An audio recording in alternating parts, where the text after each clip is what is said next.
right.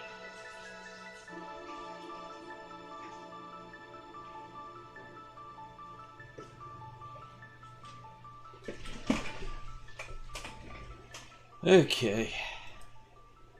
I can't say I feel better, but... Am I typed wrong on this? No, that looks right. Somebody linked it in chat, in my chat room where I'm not chatting. Nice. But I went to look just to make sure it was all live. Well, they linked to Rando Mania. I'm like, did I type my link wrong? Also, Folks, give me the okay, and then I'll hit the start streaming and pop out of the voice. I'm good to go. Or as good as I'm getting. Yep. All right. Well, I'm going to hit start streaming. Good luck to you both. Have fun. Thank you very much. Give it like 10 seconds. Alright, I'm on active wait too, so we're starting from the same screen. Great.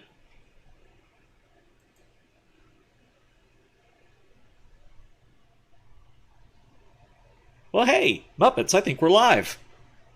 Hey! Should we call it a show? Yeah, I'm ready for this. How about you? No, but let's do it anyways. Okay. Lovely. You want to count us down and then we'll explain what we're doing? Yeah. I'll give us the countdown, and then you can start it off. I'll go into a little bit about the opening route, and then we'll go from there. Okay. All right. 5, 4, 3, 2, 1, go. Alright, so we are starting with Ayla and Robo, who I forgot to rename, which I always do, but oh well. This is Jets of Time, which is a randomizer for Chrono Trigger. It is an effort to give you an open world randomizer, meaning you've got the epoch, you're able to fly over the world to various locations. That doesn't mean you can go everywhere at any time, and that'll become more apparent as we go along. There's a couple different routes to the end game, and Muppets and I are doing a little showcase here to show off what this really can do and some of the different ways you can get through it. Yeah, and it's important to note that when Trenton's talking about different ways to finish the game, he's talking about completely different ways, as in paths to the end game. So just like in vanilla game, where there are multiple ways to get to Lavos, here there are multiple ways to get to Lavos as well, and we're definitely going to show off all 3 of them, if possible, in this run, right here. So what you're seeing from me right now is a little opening game looting right here, because resources are definitely slim right now. We have nothing. I've got a robot and a prehistoric mammal, and a pocket full of dreams is what I've got. And so we're just picking up some stuff, going shopping, and seeing what we can sell. Well, I'm getting my first key item check in here at 1000 AD. The carpenter, who feels like drinking soda pop all day, is going to offer me something if I go talk to his wife. Because he's lazy.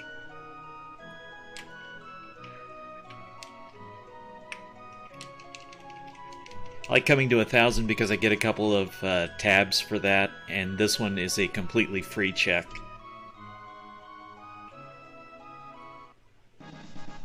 And that gives me the Moonstone. So the Moonstone, of course, does become the Sunstone. That part is vanilla, but what the Sunstone is going to be will vary. And we will see when we get there. Now, I've just jumped in and joined Trenton in 1000 AD after doing a little shopping and a little looting. This is still part of my shopping-looting route. That invariably leads me to a relatively similar path. One thing that I'm going to highlight here is Leon Square has 3 shops in it. This guy down in the lower left-hand corner. I already have Mintonics, and so that's fine. This guy up here, revives. It's nice to have 2 revives, something like that. Just in case. And then Malchior is an interesting one because he's guaranteed to have a decent weapon for each character. Except Ayla, she doesn't need no weapon. Yeah, Ayla doesn't care. Ayla's gonna use her Fists of Fury and knock down everybody. Her fist actually does change names, though. She levels up. Yeah, if you get high enough. What is it, like level 75, you get the Iron Fist? I don't know, there's level 99, there's you like get the 3. Bronze. Oh, okay. But I'm going to be picking up a lot of the same tabs that you'll see Trenton pick up, because speed is arguably the most important stat in Chrono Trigger. Real quick, we didn't mention techs yet, so for these two characters, we were 5 tech points away from their first techs, and they are randomized. It's still that character's techs, but what order they're in varies. And before I forget further, let's speed this up a little. Speaking of techs and tech points, I'm doing something that Ice Blue introduced me to. Shoutouts to Ice Blue on this one. It's a little itty-bitty grind fight. You go to the monsters shop right over here in Medina Village, and you plead with the shopkeep there, and the shopkeep will actually give you a bit of a hard time. Him and his Omicron will attack you. It's worth 450 experience and 5 tech points, and it's a really nice way to gain 5 levels. I just wrecked him. Yep. Alright, the other check we should show off real fast is right over here, and it's the snail stop, where vanilla game you could buy jerky. So this is a check you can get to with no fight, but it costs money to get the item. That's the bent sword, and I'm not going to need that on my route, so I'm going to leave that. Well, I was headed there anyway. Let's see. Megaton arm would be nice, but I don't need it. I need the money. You feel this money can go quick. It looks like a big number when you're starting the game, but boy, it can go quick. Yeah, money spends fast in this, and to increase the difficulty and not give you a majority share of the entire universe, revives and shelters have been increased in price. 1,000 gold for a revive and 1,250 for a shelter, which is outrageous, but it also puts the screws on you. Bent sword, definitely take that. So there are a lot of shops in the world. You're never quite sure what's going to be out there, so I'm looking around, seeing what's going on. I was going to take the stone arm for a little bit of upgrade cheaply right now. It'll get me through the first major fight that's forthcoming. And also I'm going to stop in the bridge, because to be able to do the Zombor section later, you have to talk to the Knight Captain first, so when routing this, it's helpful to talk to him along the way. Yeah. Part of my initial route, I roll in a clockwise fashion, and it's one of the first things that I end up doing. Heals are nice and cheap. It's good to have a little stack of them, even if you're not planning to use much of them, but when your character is confused, you want that to stop. And when your character's stopped, you also want that to stop. It gets stopped very often. Yeah, well, more so these days than ever before.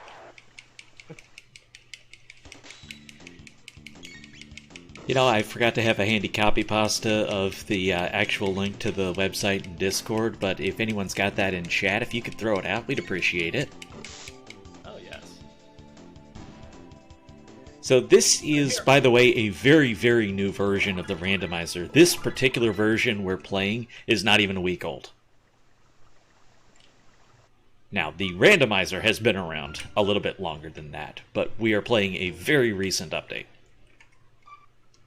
The randomizer's been around in different incarnations too. Started out as Wings of Time to sort of develop the ideas, and then Jets of Time kind of streamlined a lot of things.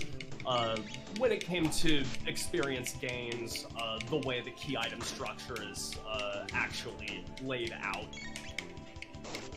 There's also... Go ahead. I'm doing the Cathedral right now, and where Frog normally joins you, a randomized character will join you. That's Frog's vanilla location, but we see a princess right there. Yeah, I also want to mention that many of these enemies have been adjusted to try and fit within the Jet's world a little better. So if it's an early access dungeon like that Sunken Desert you've seen us fly by a couple of times, that's at a lower level than it would be vanilla, and there's other stuff that has been rebalanced to be at a higher level.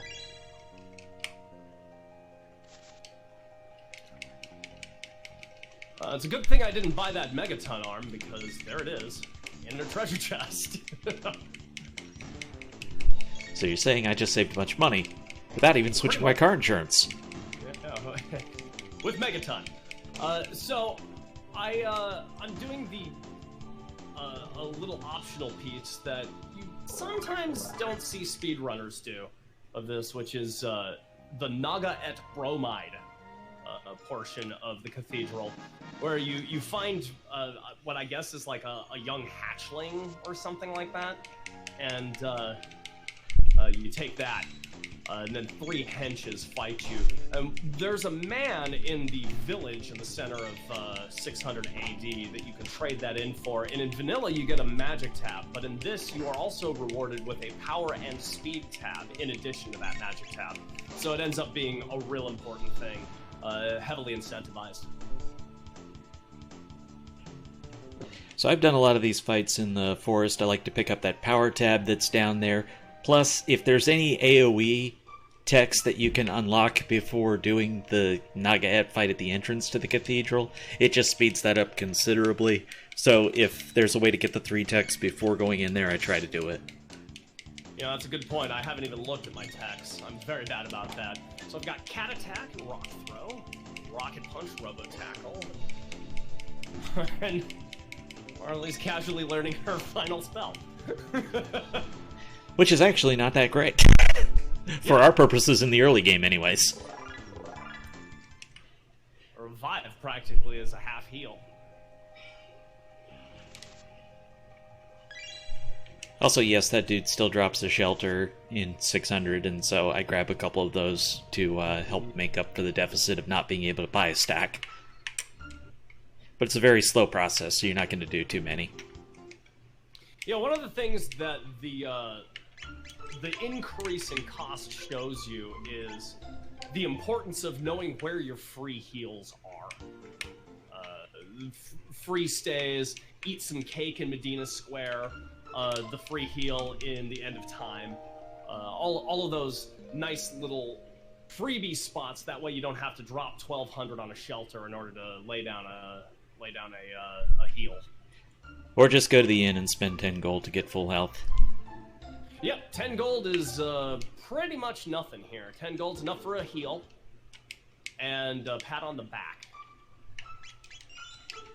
I've got some corrupted save data here, but that's not going to affect anything.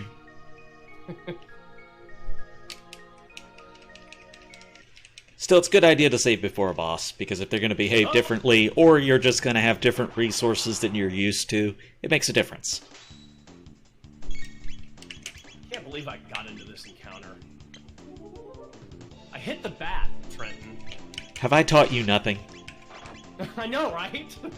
I never hit that bat. Stuff like that happens. Just a lot of these encounters in Chrono Trigger, if you're not familiar, are actually skippable. You just have to know the correct routing to get past them. So we will be doing a good portion of that as we're able. Oh, yeah. Yeah, there's going to be an awful lot of skipping in this. Also, can I just say how nice it is that all these early enemies are dropping Aethers? Oh, yes. Yes, absolutely. Given the nature of how starved you get in resources in this game, one of the biggest problems that you can find early on is magic points. Your MP really takes huge hits because you also have the tech randomizer working for you. So you have higher cost techs available early. You might only be able to do 1 or 2. So having ethers, just basic, ordinary, everyday ethers, can really save your bacon. Yeah, so like we've got Uzi Punch here nice and early, which is great, but how many times can you use it against Good old Yakra here. We're about to find out. I mean, I just got in here, so I'm working at a different pace than you. But this is fun. Well, you're doing We're doing different things. Yeah. So, fun fact, you can just walk right between those guys. Yeah, they see you. They don't care. They don't get paid enough for this. They do not get paid enough for this. Biggest reason we're both doing the cathedral, by the way, there's no key item attached to this, but there's 2 characters attached to this. So we got Marley as the first character, and there is another one once you complete it, which is, ironically enough, Marley would vanilla join. Mm-hmm. And a lot of times when I've been running this, you would normally see me skip out on whatever character would be coming on the back end of the cathedral. I would just go up, loot, and jet out. You don't have to complete Cathedral, but you do have to complete Cathedral if you want that other character on the back end. And because we are doing a little bit of a showcase here, I'm going to kind of make it easier on me, and I'm going to do this particular segment. The other big thing we didn't mention with the techs is, of course, in the game you're designed to go to the end of time to learn magic. To try and make life reasonable, you're able to get the first 3 techs on magic-restricted characters so that you're able to get through magic-restricted dungeons or bosses. So, for example, if you had to go through Hekron's cave to be able to make progress and get to the end of time, but you don't have magic, that'd just be a jerk. Yep. So you'll be able to get the first level techs, like Luca with fire, Marley with ice, if you didn't do tech randomizer. If you do tech randomizer, then luck of the draw what you get. And then you're... It is important to note that there are still 3 characters that do not require the end of time in order to get all of their techs. And that is Ayla, Robo, and Megas. Yes, we started with 2 out of the 3, which is very convenient. Yeah. But it also means once you have unlocked all 3 of those with a character, then the value of them soaking up tech points is non-existent because they're not getting their next tech. So you'd rather swap them out with somebody else who can use the tech points. And we're gonna see who's trapped in time and who we just rescued right now. Well, well, well.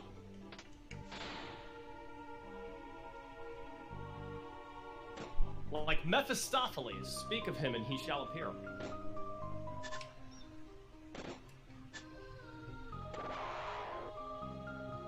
I am getting close to the end of the cathedral. We're in the organ room fight now.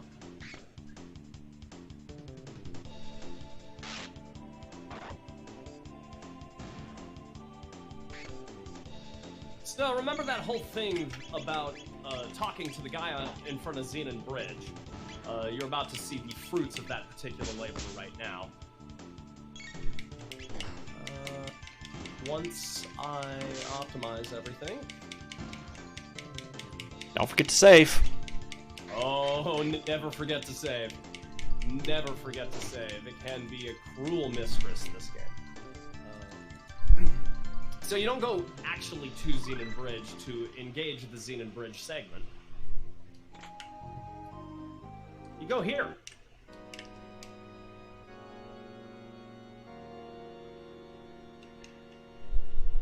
And you have to wait for that text box to clear. Pipe down, what do you know? And then you can go up the stairs. When you do, the key item is actually shown to you right away. So if it's worthless to you, you can just reset out of it. Mm-hmm. That is unfortunately something that offers some semblance of a hope of progression, so I'm gonna take it.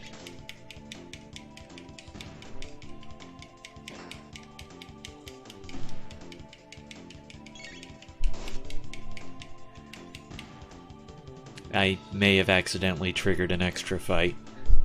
No. I'm gonna claim it was for the ether. Did you get a bat? Was it a bat? Was it a bat, Trenton? There was a bat involved. It was on my way to the final save point. Oh, yeah. Oh, that. Yeah.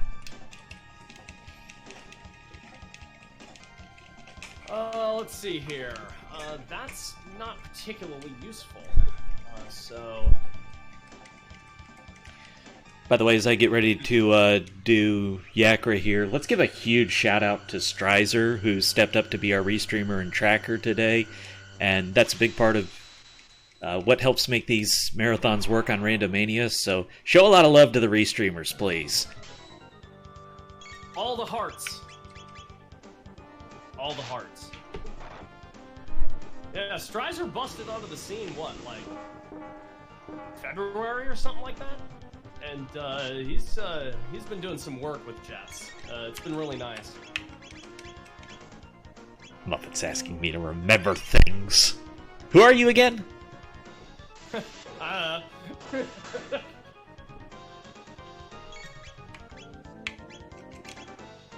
So, I'm taking advantage of a little AI script in this fight here on the bridge. If you hit Ozzy 3 times in any way, shape, or form, it just ends those little skeleton fights.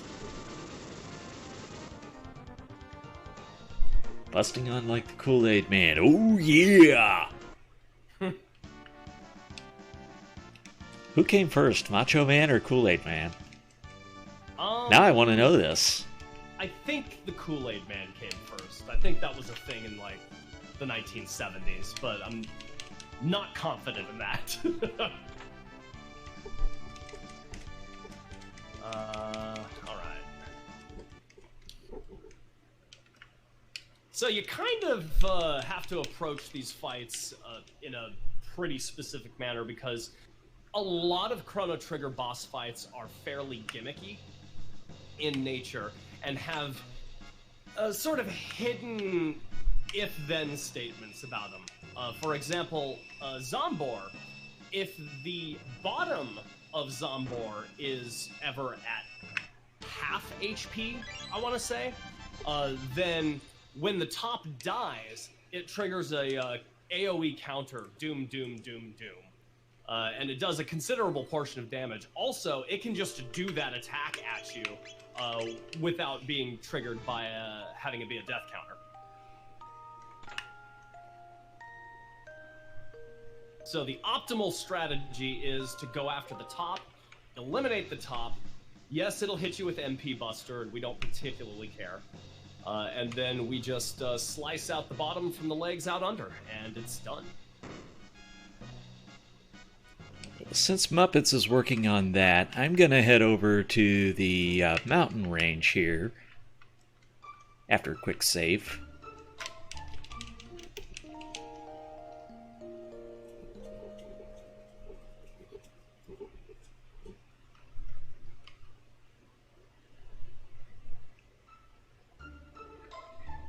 I don't actually like to do it this early normally because I'd rather have some kind of status attack that will affect them, but it's a good enough early place that will make do.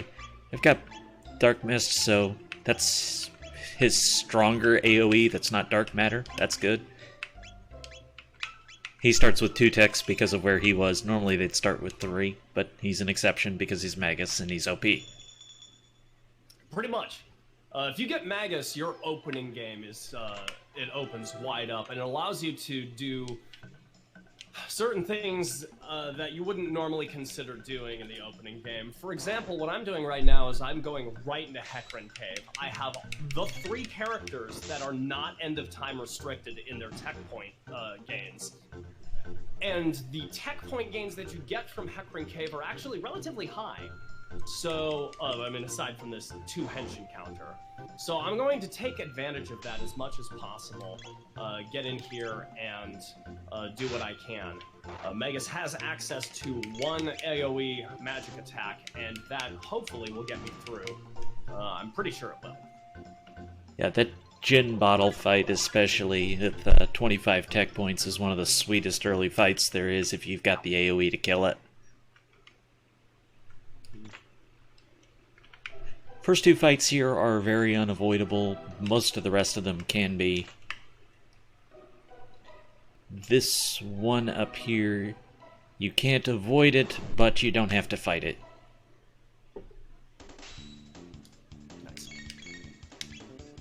We can just run So away. you can avoid this fight down here, the Temporites, by just moving to the side right there. But I actually want the fight, so I'm going to intentionally engage it.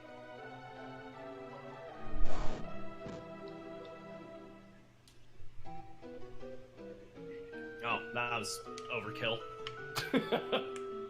As far as all of the fight locations and triggers, they're mostly all vanilla. There's some mini bosses that were removed. Yeah, you're not going to run into anything that was added as far as a boss or enemy location in this game. But you may find some have been subtracted. Yeah, I think we'll see a couple of familiar one. Elemental vests are very handy to pick up early game. Oh, yeah. Blue vest less so. But you can find a good use for the other three in many different locations. Not just red vests or red mails. Black vests and black mails are especially good, especially in the future, where most of the laser attacks that are coming at you are shadow-based attacks. That guy likes to kick rocks at us, so you want to stand there for a second and actually get the rock from him. So that one's the black rock, which I'm not going to have any use for, but I really, for triple techs, I personally only tend to do Omega Flare. I don't really like the triple techs, honestly. You shameless 100%er. Yeah, well. I mean, Omega Flare's cool. Back when I was a kid first playing this game, I was gaga over Arc Impulse. Don't know why. Arc Impulse that was my tech, baby. So I heard a rumor mountains are nice. Oh. Gosh, this is the life. You're nosy. Take this. Hey. I resemble that remark.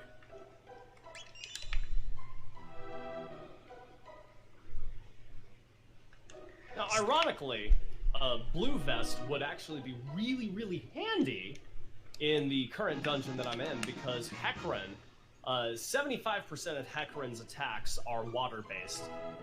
He has 1 physical attack and 3 water attacks. That's about it. And the physical attack is nominal. Lovely.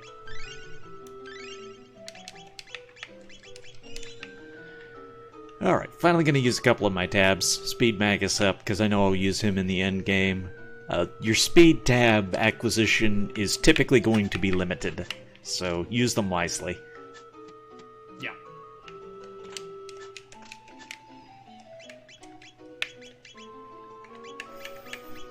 Yeah, the charm tables are also randomized and slightly altered too, so if you go through the Black Omen, be prepared to be disappointed when you charm those panels. You are not getting a speed tab, I guarantee you. I may have shown that off in the early days, and then he changed it in the next version.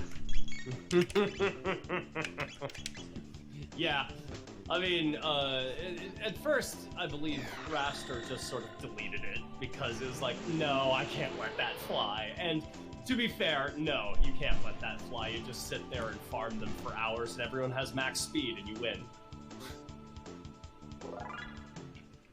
But even other useful stuff like haste helmets, there is no guarantee you're going to see a haste helmet. None at all. Haste helms, prism helms, heck, even a sight cap, you're not exactly likely to find.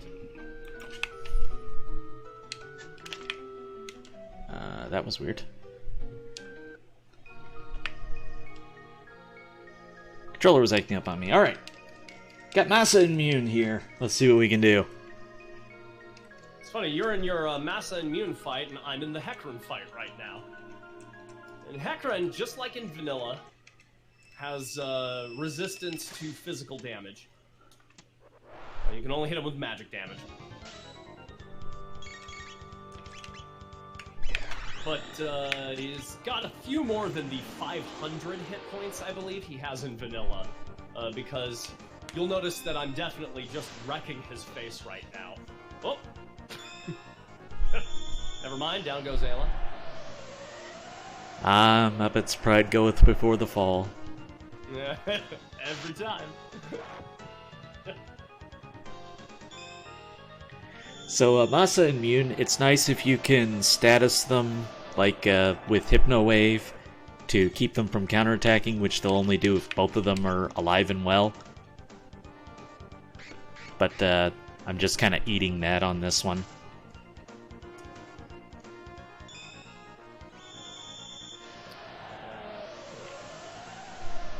Magus has his vanilla amulet on, which gives me status protect, though, so that's why I'm not terribly worried.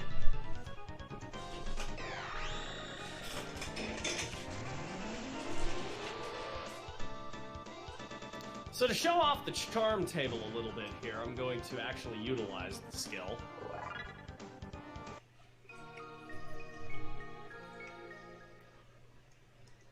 And it missed, of course. That'll happen. Yeah. It's no guarantee. Now, sometimes you have to talk her up. Ayla, you are a charming young woman. You can do this. What can you get from this evil dinosaur thing? Yeah, see, there you go. It worked. You're good enough, you're smart enough, and people like you. Gosh darn it. People like you. Well, unfortunately, Masamune did not like Marley very much.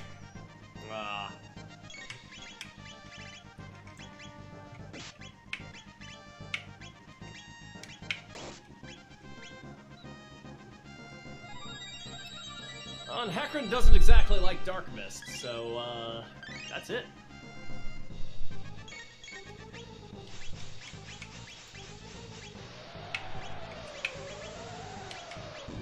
Now you'll notice I didn't get a key item from that, and it's because you actually have to get it right here. The tab and vest has been replaced by a key item, and now we get to have our first discussion about Go Mode. So, I have, in my possession, the bent sword and the bent hilt. Now in vanilla, you need bent sword, bent hilt, and dreamstone to forge the Masamune, the fabled sword. But in this, the dreamstone does something else. The dreamstone's been repurposed to allow you access in a different way to the final game. So you just bring the two halves of the sword to Melchior, and he's like, oh yeah, I had some spare dreamstone in the basement, I got this, bro. Well, you know, you keep various things in the round. You never know when you're going to need them. Yeah, never know. Got a little wrecked by Masamune because I came in too low health from the Masa and Mune fight. But we're making a comeback. Comeback kid.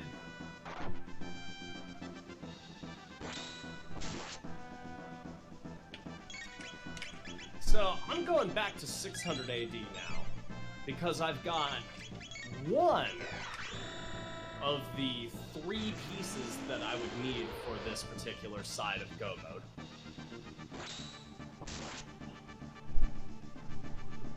But I'm going to keep searching. And to that end, I'm actually going to do a little bit of a shelter grind right here.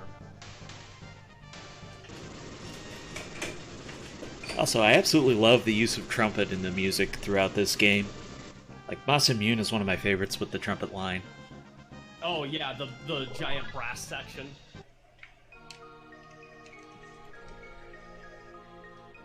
The music in this game, for me, is probably the biggest reason why I keep coming back to it.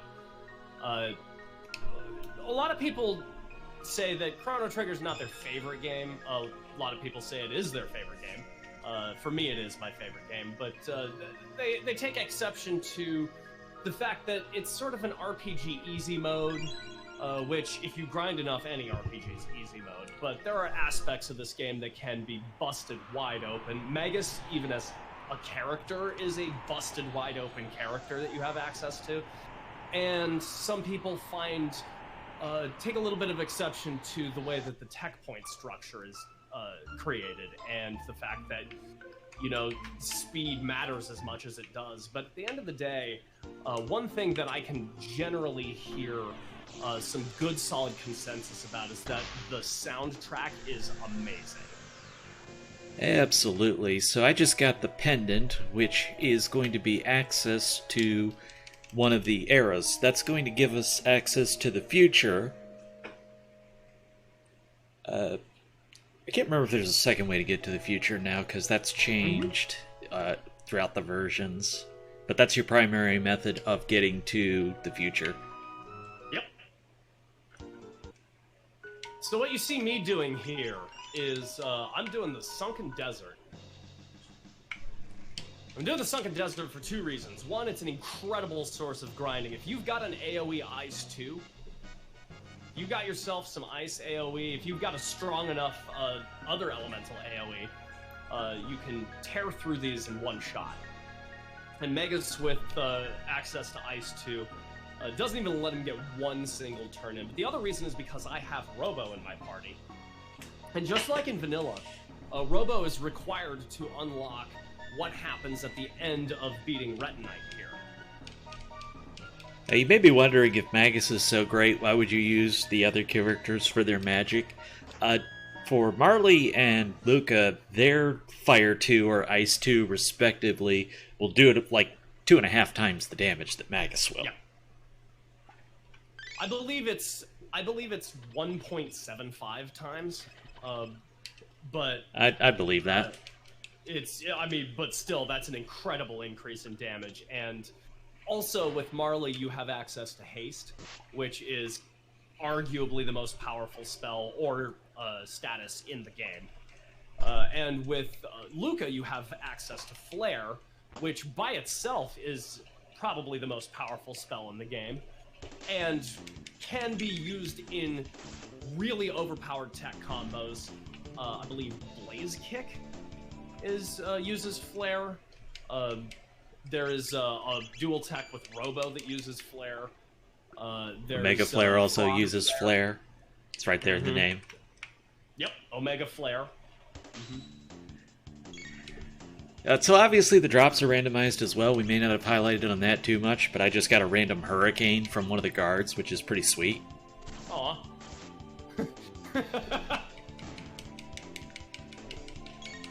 So you can knock these out and get mid-tonics from them. I'd rather get Hurricanes. Yeah. Well, and the biggest reason why you would want that instead of a consumable, even if you're low on consumables, is because those Hurricanes sell for like a stack of 99 of those mid-tonics that you could get from them. Yeah, so I'll definitely want to take advantage of that instead of the usual knockout route you would see. Also, chat, can I get some hashtag free Fritzes? Poor Fritz, he's here in jail. He needs someone to save him. It's cold, Fritz. it's dark, he's lonely. It matters. Do you care, chat? Do you care about poor Fritz? Oh my goodness. This was an absolute haul.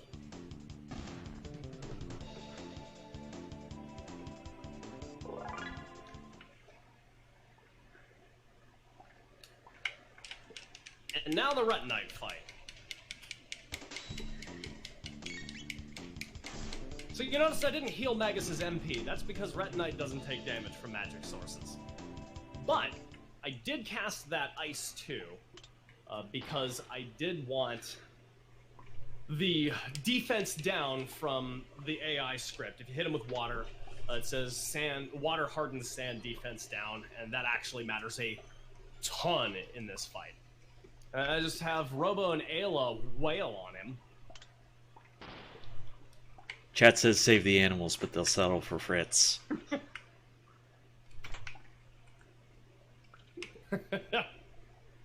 I'm with you, Engaro.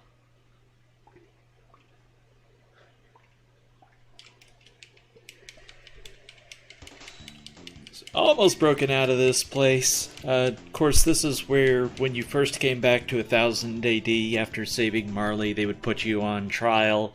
To speed things up, they skipped the trial sequence and just threw you in jail. One of the best choices that he made for that, too. It skips just a ton of unnecessary cutscene. a big quality of life improvement. Another thing we didn't really talk about is a lot of the text boxes has been cut down. A lot of the dialogue has to help speed things up. So there's kind of reduced to necessary elements in general, but you see a lot of it cut back.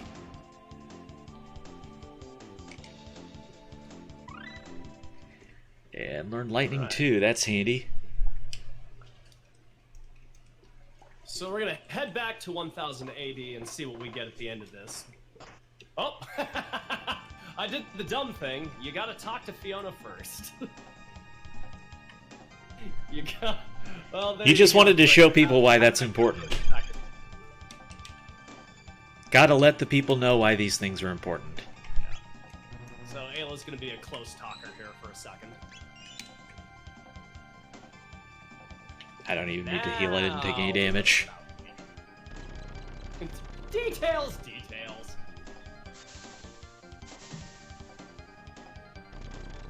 Alright, Dragon Tank coming up here. He has been buffed a bit because, you know, you'd had to go through something else to get the pendant, so you're going to be leveled up when you're here. But conceptually, it's the same fight where the head is going to heal, so if you can kill it, you'll knock out the healing.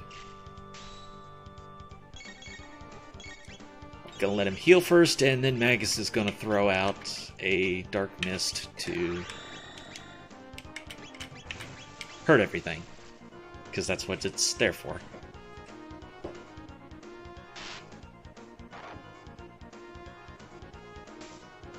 That's right in line with what I was gonna do. Hurt things? Pretty much. So, get the hero medal out of the Sunken Desert quest. You have to talk to old busted Robo in order to get it.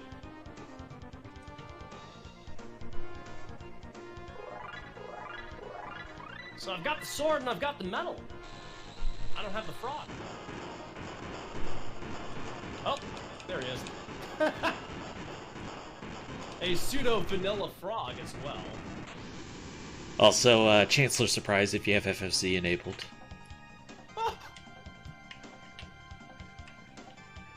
Always a good time.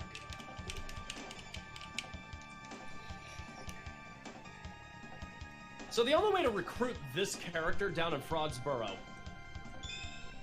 is to have the Masamune forged. You show it to him, and that character joins your party. Real quick, one of the flags we have enabled is the pendant flag, which means instead of having to go to the Mammon machine to charge it, as soon as you enter the future, it's charged. So, I can open these doors now. Such a good quality of life improvement. And that's an either or. You can get it from either place.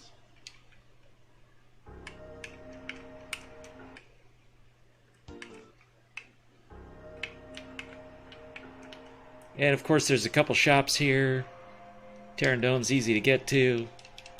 Yes, I do call this money, thanks for asking. He's got a Star Scythe for sale, but that's a little expensive. Let's see how much money I have from these hurricanes. Some of this I can sell off. There is I talked to the king in 600 AD, which triggered a very specific set of text boxes. When you have the Prism Shard in your inventory, what happens is it triggers the king's trial when you talk to the king in 600 AD. He says something about storing the rainbow shell down in the basement, and it opens up this entire wing right here, and then this becomes an active quest.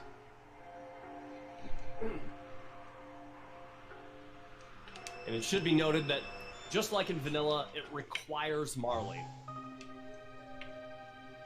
Without Marley, you can't do the quest. Much to my chagrin. Jet's calling for the Intron. We'll get an Intron here in just a minute. But you're still hungry.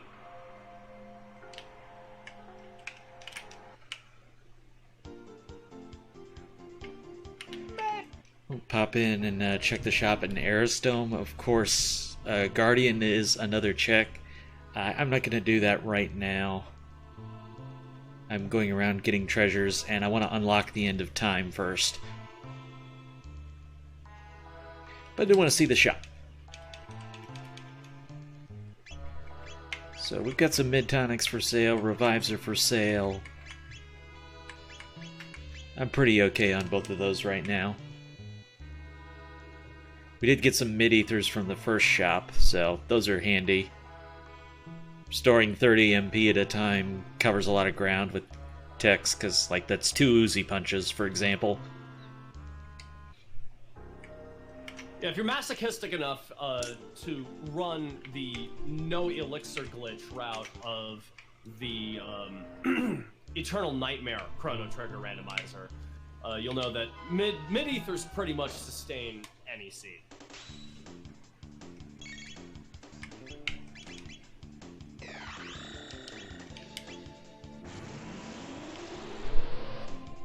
So we gotta get these to bugger off. I thought you would boo me for that one, honestly.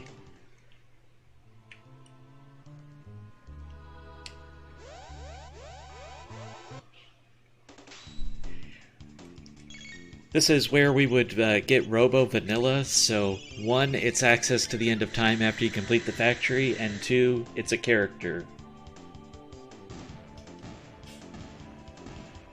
The shell turned out to be a refreshing beverage. Chad asks why I'm behind. 1, because Muppets is awesome, and 2, because we're actually going intentionally different routes.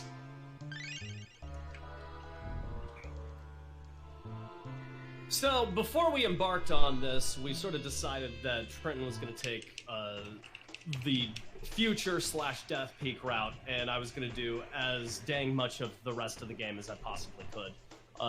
We are trying to show this off as fast as possible, which is why this estimate is as high as it is. Normally, these seeds can be completed in under 2.5 hours. I have been completing them in anywhere between an hour and 50 minutes to 2 hour and 10 minutes, depending on the roughness of the drops and the how convoluted the route ends up being, that sort of thing. Hey Muppets, guess what just happened? Oh, what's that? I soft locked. Oh no! How did you do that? This is a good question. Where did you do it? You know what? My joystick just stopped working. It switched to D-pad. That's what happened. Oh, okay. Ugh. So I gotta redo, Dragon Tank. Oh, no! Yeah, that happens. This never happens in a marathon. Check that off on your bingo card. Good lord. So, my controller, I have a D-pad and I have a stick, and I prefer to move with the stick. Shoutouts to Yakety Sax. Yeah, I'm not saying you have to go to YouTube and play it during that fight, but it's an You improvement. have to go to YouTube.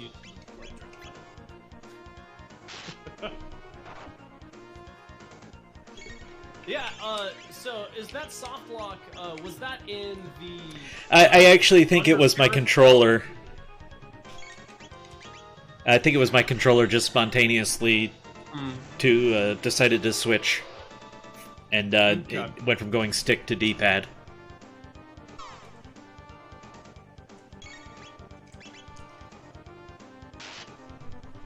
The good news is I didn't lose much time. I just have to redo Dragon Tank, which is already done.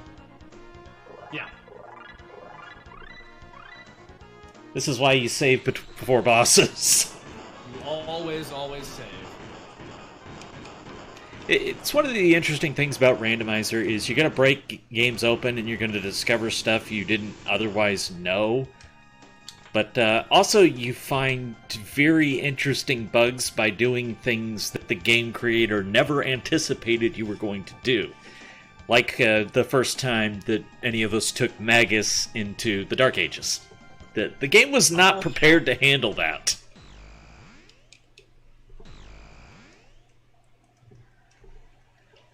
But hey, we get Chancellor Surprise again, so that's a win in my book.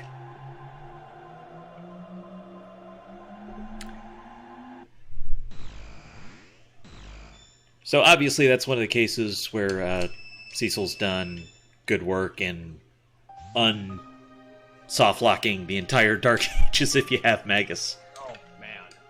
Well, and the number of weird, hard-coded things in this game, and the number of different things that get coded through itself in this game makes altering any part of it just a complete nightmare.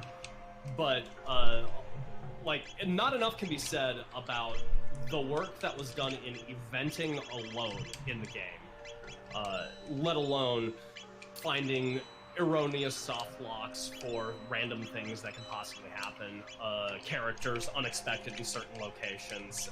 It's just, this game is not easy to mess around with. It is unforgiving on programmers, and so big shout-outs to Raster Cecil about that.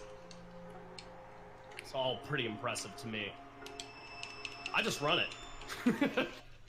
Indeed, and one of the earliest things he was trying to do was boss shuffle, and the reason that that's not a thing is because it is extremely complicated and causes all sorts of unforeseen problems. Yes, and they're problems that Raster Cecil at one time said can be fixed, but it would require so much time and energy to go into just that he cannot really do it alone. And so that's going to be something that if it gets implemented in here, which I hope it does, that it would be implemented much later. Because a boss shuffle in Chrono Trigger would be the absolute cat's meows.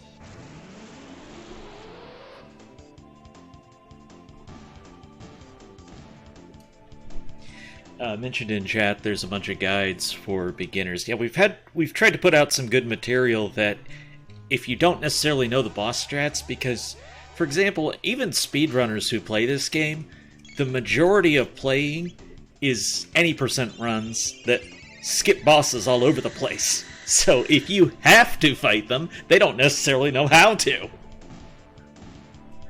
Which is not to say you have to play it glitchless, because there is a flag that gets enabled when you would generate one of these randomized seeds that asks, do you want to play glitchless or not? The standard way that most people play this is glitchless. I've played it with glitches before. It's not that interesting with glitches because you're only saving maybe 4 minutes, and you're probably losing more on the back end just by virtue of all of the gear and experience you are not accumulating while actually fighting the bosses. The biggest thing that playing with the glitches is going to give you is that you are not going to care about what armor you get. Right. Alright, so we got through it that time, got Luca without soft locking, so yay. Let's do the factory. Alright, I'm gonna switch Ayla out for Robo. So what you see me doing here right now is, after completing the King's Trial, I received Toma's Pop. And that is something you pour on the gravestone of Toma in 1000 AD, and that unlocks access to Giant's Clock in 600 AD. And then you can go down here and do this dungeon. There are encounters in this dungeon, aside from the one that you just saw. You're not going to see any of them, because I know how to skip all of them. Like, you don't need to fight anything in there. You don't really need to fight these guys down here. This one I won't skip. For a very well-known reason. Rubble! Rebels are pretty good. Oh, the other thing we haven't really touched on yet is where characters join affect them having techs, so you can see that Luca started with 3 techs already. I'm gonna actually get more into that if I switch out for Frog when I slice in to get to Magus's castle. Well, this rebel's being uncomfortable, uncooperative, and dodging boulders of sadness. Oh! Nothing. You get nothing. Good day, sir. I said good day! Now, I'm not the most bummed about that. I'm only level 19 right now. Probably can't hit these guys very well with the party that I have. Typically speaking, you want one of your long-range characters, one of your Luca or your Marley, which have a higher hit stat, and that's going to help you. Otherwise, you're going to get a lot of this swing and a miss, but Rebels are really nice because they're worth 1,000 experience in this and 50 tech points instead of the 100 in vanilla. And that's just because of the rebalance that was done to tech points in this game. Hey, but I got one. Yep, 1,000 experience, 50 tech points. The other big thing that can help is if Magus is high enough level that his hit rate is up, you can also do things like put the hit ring on that you'd never use for any other fight, but you can boost your hit pretty massively for the Rebels with that. You can also get an increased hit rate from Berserker, if I'm not mistaken, as well as a little bit of implied speed by virtue of the fact that you don't have to make an input in order to get them to attack. I'm not sure it does hit because it already does attack and defense. I don't think it does three things.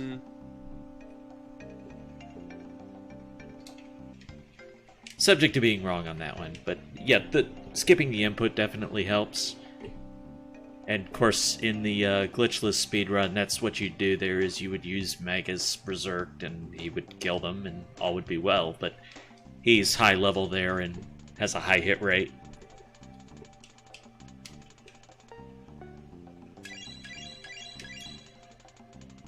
Alright, let's go fight a Rust Tyranno. Meanwhile, I'm on my way to the R series. R series is a nice, easy fight, as long as you don't let them attack.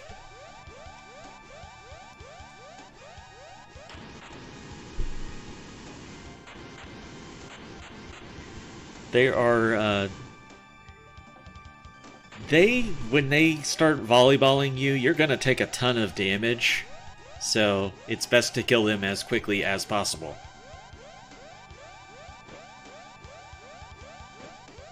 Also, I moved in such a way I skipped a ton of fights here.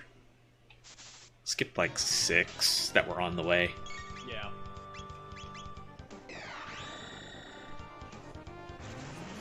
Ayla, you're a charming young lady. What can you get from this giant Tyrannosaurus Rex?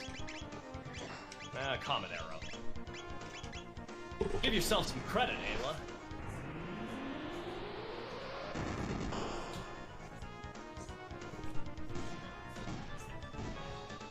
So the AI scripts have not been altered to any of these fights.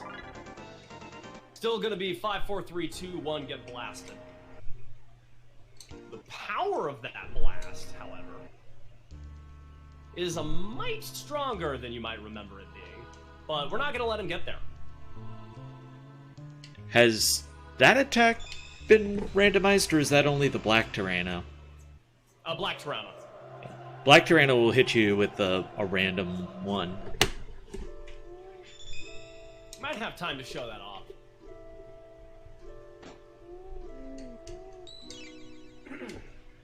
Alright, so here we are, the end of time, and let's go see our friend, our pal, our buddy, Specchio.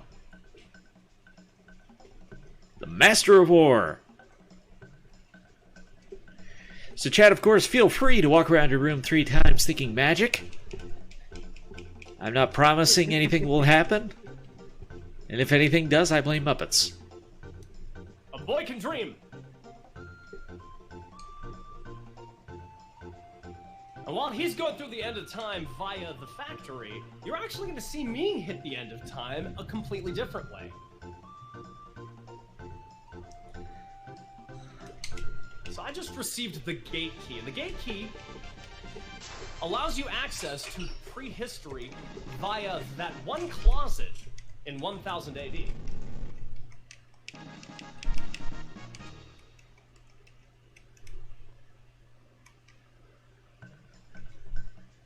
Nice little convergence, I'd say. Yeah? Yeah, I'm actually going to take the Specchio fight. He likes to give tabs. So I'll be able to pick up some magic tabs from him.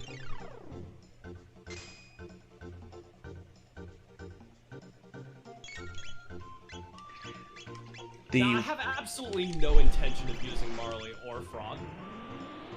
I have my final party. But I do want to show this off, and I like the idea that you and I both hit the end of time at roughly the same time. I saw my chance and I took it, Trent.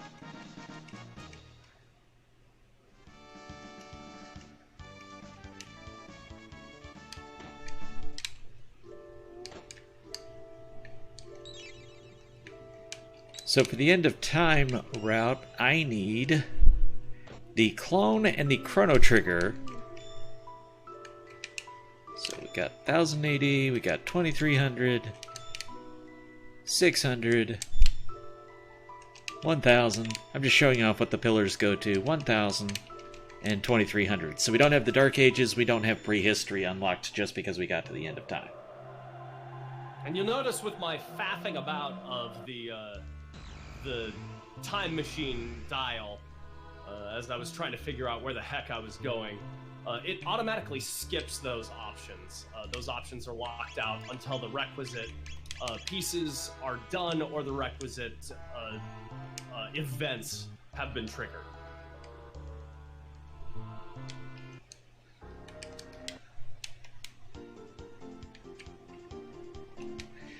Alright, I need some more shelters right now. I've still only got my 2, so now with a bit of cash in the bank, I'm gonna hit up Shelter grind. Aw. Milk Shelter here. grind. I did 2 of them early just to make sure I had them, but I still have them. So there's 2 Melchior stops, by the way. This one's got mid-ethers for sale. Mid-tonics, I've got enough mid-tonics, so that one doesn't have anything for me. I'll go back to the fair one, which, this was another quality of life he added. We had this discussion in the early days about making sure you had access to some of the essential items, and he's just a logical place to put them. So I don't really have to do this, but I'm going to show it off anyway. One of the other character locations, and this location is lesser done in the normal mode, is Dactyl Nest. You don't get a key item, but you get another character, and that character actually joins with, I believe, 5 techs unlocked. Also, I just spontaneously decided to fight Gato.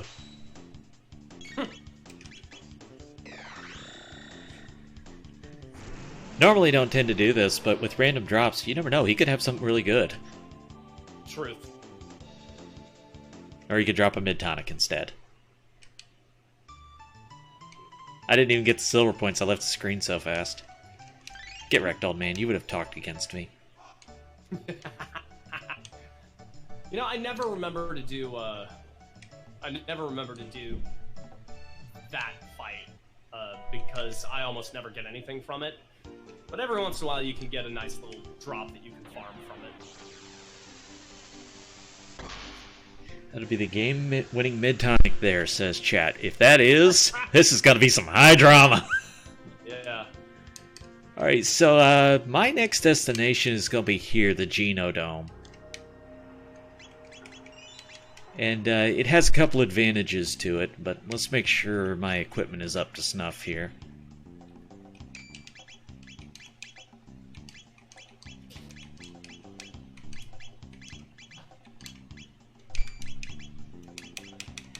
Actually, Hey, it's my favorite character.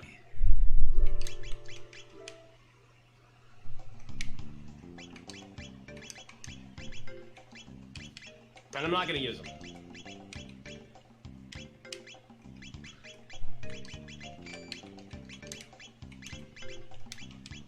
Okay, can't use that, so I might as well do it that way. Oh. things that I tend to like about having access to prehistory is the extra shop can be very consequential.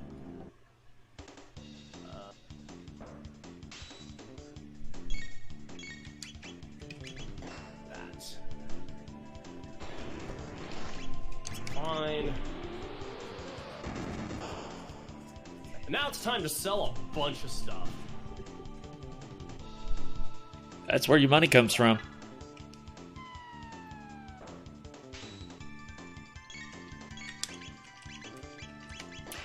The conveyor belt is repeatable, by the way, if you want to grind levels here. It's not the greatest place to do it, just because this is not end-game experience yet.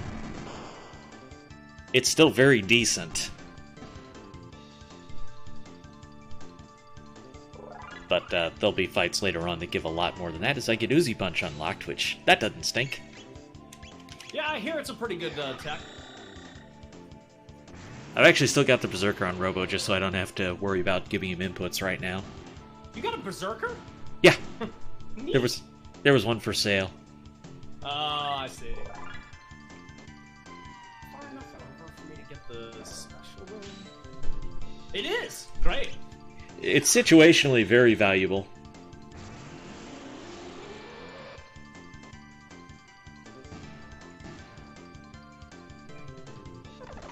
So, I'm doing a little more bonus content here.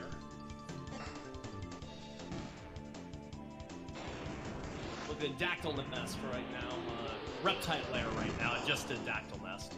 Those are the only two things that offer any sort of progression as far as key item or character in prehistory. Dactyl Nest, one character, and Reptile Lair, one key item, and that's it. But there is a significance to having access to prehistory beyond that, and that is that it has one of the paths to Lavos inherently in it. We'll get more into that later.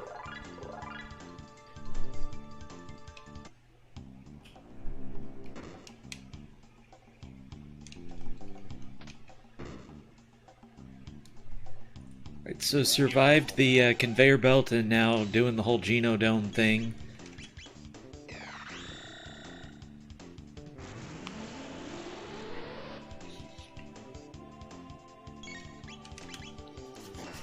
And you can see Luca's damage is just great with her spells. Just what stinks with her is the speed, and that's why I gave her a speed belt, so she's getting +2, which is extremely helpful. She also gets one shot by everything physical. I mean, not everything, but it's ridiculous how often she gets one shot by physicals, especially late game.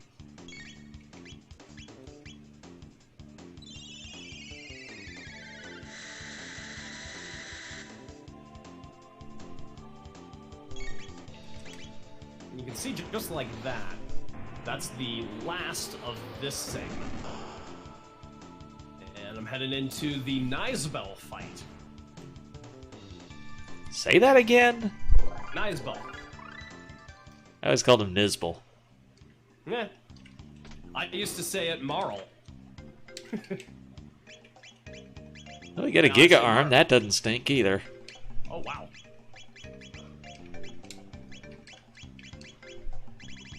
Where'd I put that Frenzy Band?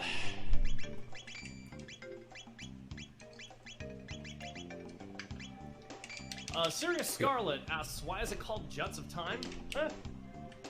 Seemed like a good name for it. It's catchy. Plus, it's a racing thing. It's meant to be raced. Yeah. There's also, when you go back in the lore, so the first name that was being discussed was Free Epoch, because like Free Enterprise, you're starting with the airship. But then they're both initialed FE, so that doesn't make any sense. And that name evolved to Wings of Time, because that's actually the nickname of the Epoch Vanilla. Then he came up with basically an alternate version that, although it built off Wings, it's significantly different than Wings. In approach, in... I don't know what to call it, but basically the whole guts of it is different. And gotta get the tab. There it is. Did you know there's a speed tab there, Muppets, in the factory? Gotta wait for the doll. I did know about that speed tab. Shoutouts to actually Raster Cecil showing me that one.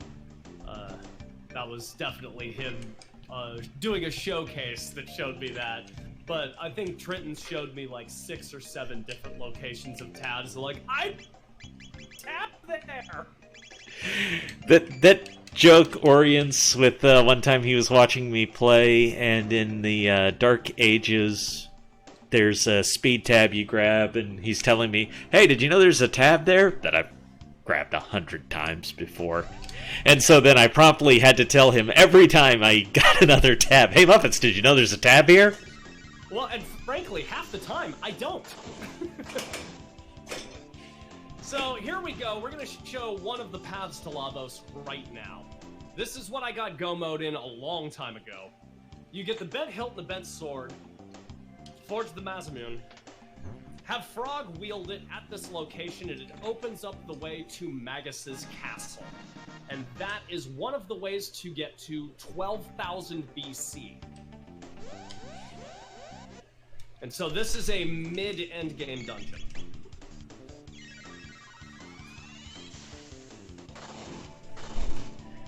Defeating Magus's castle opens up the Dark Ages. It's one of 2 ways you can do that. And I'm clearing out. Wish you could fight more of these laser turrets, because they are some seriously nice experience for something you can just kill with ice too. Yeah, that was actually, that's one of my most favorite grinds whenever I use the future route.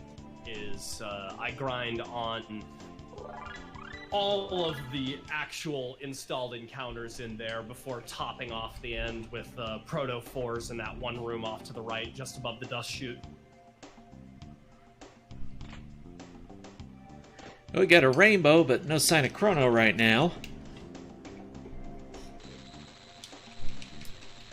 Rainbow, huh? Yeah.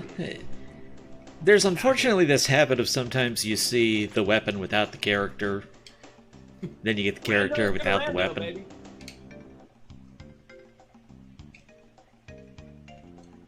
I had an epidemic of Crisis Arms in seeds that had Chrono, Frog, and Marley.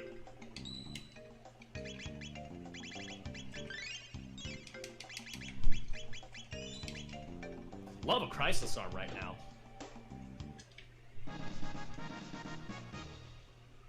Go pure Crisis Arm strats for the final fight. So I don't need a lot of these tabs right now, and I'm just stockpiling them, but I do plan to use them before the end because they're valuable, so they're worth picking up even if I don't immediately use them. It's just because they don't make enough difference right now for the menu time, but in the long run they will be worth it.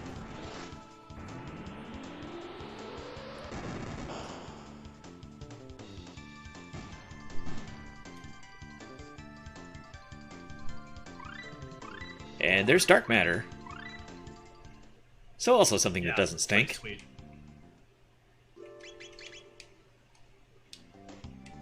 That wasn't the order I wanted at all.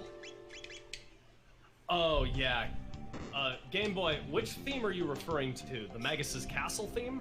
Because if that's what you're referring to, I 100% agree. This is such a good dungeon. Chances are that's what he's referring to, then. Talking with Cerebel a while back, one of the people that I follow did the mod for Final Fantasy Tactics. And he was saying how Magus's Castle is unlike any other dungeon introduction that you get in the SNES canon up to that point. Because you walk in, and everyone's hyped up that Magus is this big baddie, right? And that he could just completely annihilate you with a thought. You walk in, and nobody's there. And then there are people, and they're saying weird things to you. But nobody's attacking you, and you're like, when is it coming? And then when it comes, it brings the boom. And for not really playing music, it sure sets the mood well. Yeah.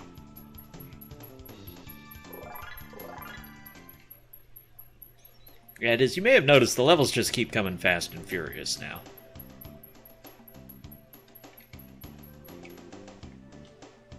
Oh, I didn't get charged. There we go. Incidentally, this was one of the changes made, and you may have noticed that I didn't have Robo in the lead till now. Any of your characters can get charged for the Genodome. So you don't even have to have him to be able to do Genodome.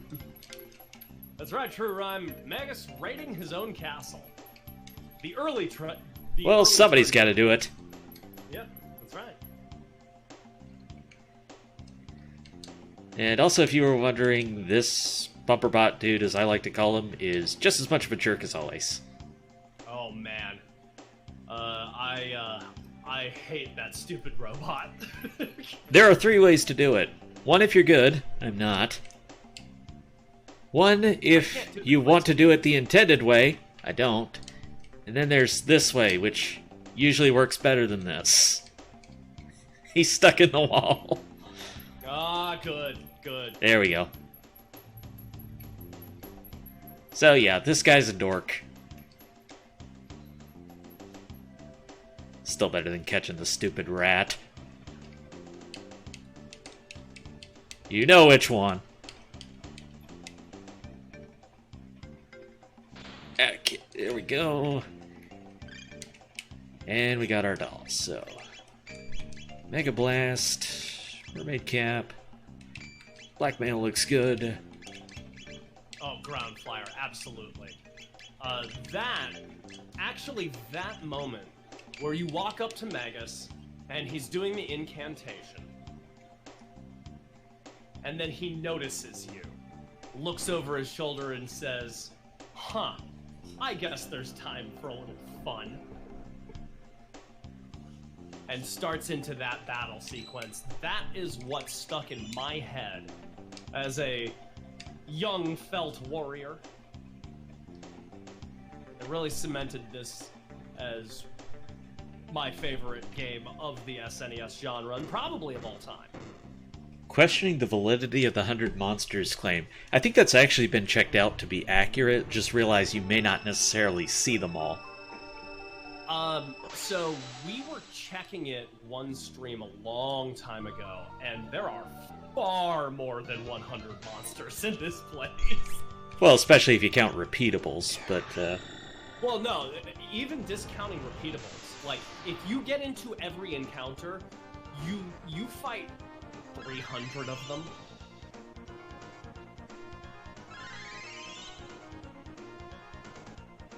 I was always wondering when 100 monsters was coming in the, like, if I had to beat 100 of them in the foyer in order to get to the next segment. But no, you just have to beat Slash and Flee. you can actually avoid quite a number of those, and that's a nice little double tech there for 2,000 damage with Double Bomb. Just casual 2,000 damage. Yeah, why not?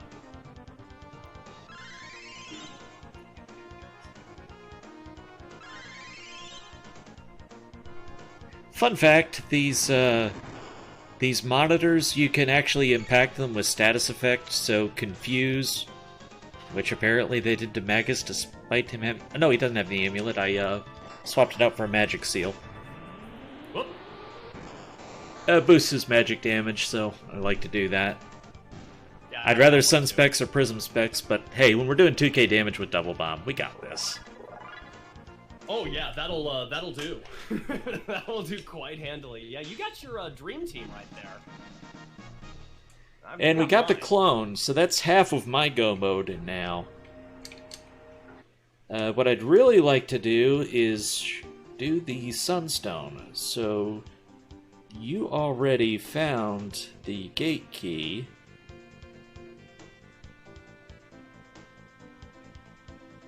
I have got to do Zombor. So covering a little ground you already did, but it's going to be necessary to be able to do the Sunstone.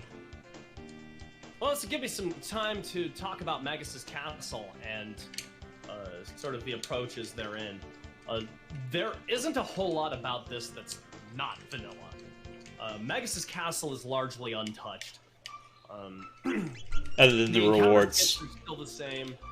Some of the enemy HP, power, and all that stuff, that's been buffed a little bit just because it's a late game instead of mid-game dungeon, but for the most part, you're looking at a relatively similar setup. And this hallway, you cannot avoid anything, but you can run away from everything.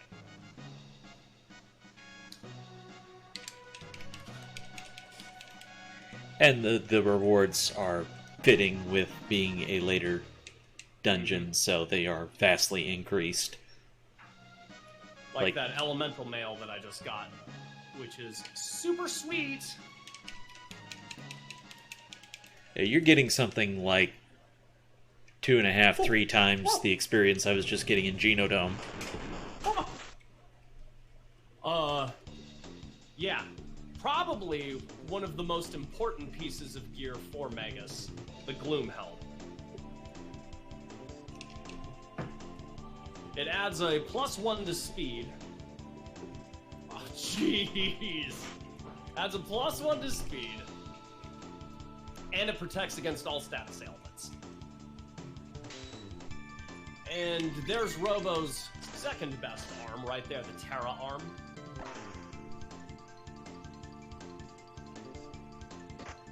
As long as you don't touch any of those green balls, you're not going to get into any encounters in that realm.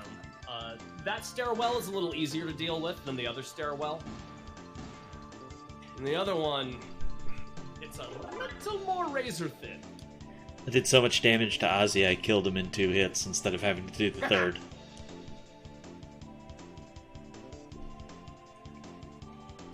That's the beauty of going out of order. Yeah, so you have choices usually, although oftentimes the progress is going to be behind a specific path, so you're going to be moved in one direction required, but you almost always have a choice in where you can go if you're not happy and do something a little different.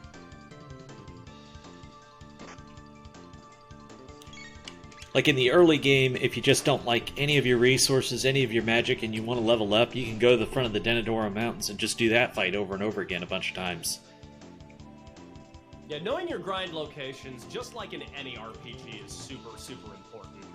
There are early, mid, and late game grind locations. And so these skips are a little tricky. Is this the second outside staircase? Oh yeah, and this one, you actually have to force the bird to walk down outside of the, out of bounds, basically. And then you can just walk right past them. But you can get into no encounters just so long as you walk past everything. And it's a razor thin, like, how many, 2-3 pixels, something like that, to get by the birds that are standing sentry.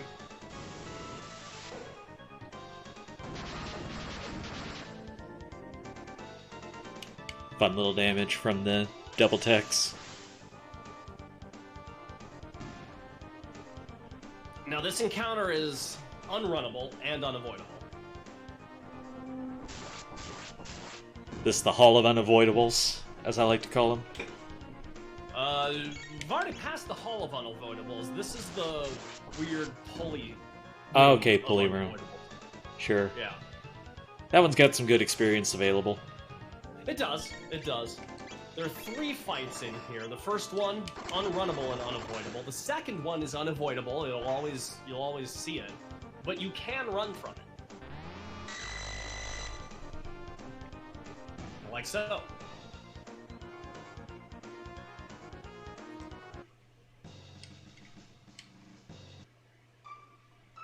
The third one, however, you cannot run from. This guy right here, but I think I might have this handled. There's a couple ways you can do that, but basically with the jugglers, it's intended you alternate magic and physical. Don't need to alternate anything. It's Or just Dark one-shot. Matter and GG. Anytime you can one-shot things, that just makes it easier. Yep. That's the beauty of bringing Magus to his own house. The access to elements helps with the gimmicks so much that you love an early Magus. And this is the fun hallway that you can avoid everything in. As I like to call like it, the that. Hall of Completely Avoidables. Yep. One's the unavoidables, the other is completely avoidable.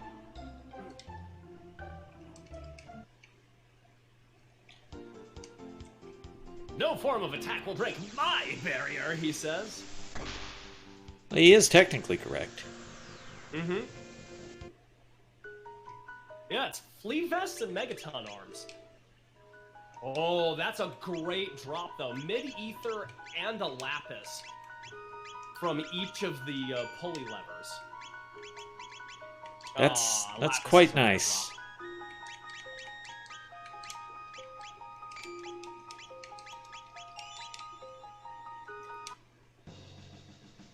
There we go, another Lapis. Nice.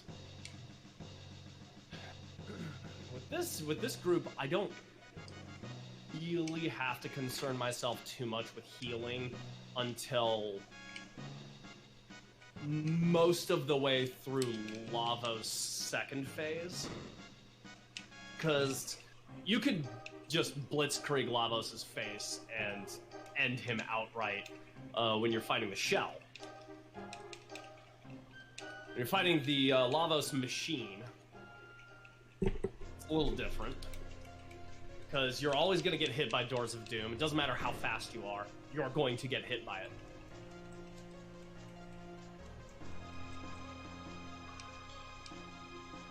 And here it is.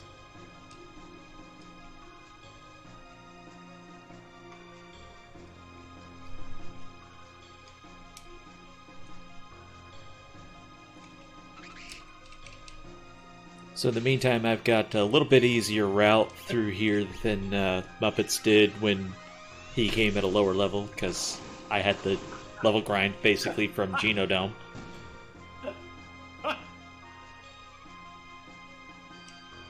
So you get a sneak preview of what you have to deal with for final attack. Magus is randomized. So we're fighting Frog. Magus is fighting Frog in his castle. This is the evil Glenn. This is Glenn with two ends. Good Glenn only has one end. The evil one, he's got the mustache and he's got two ends.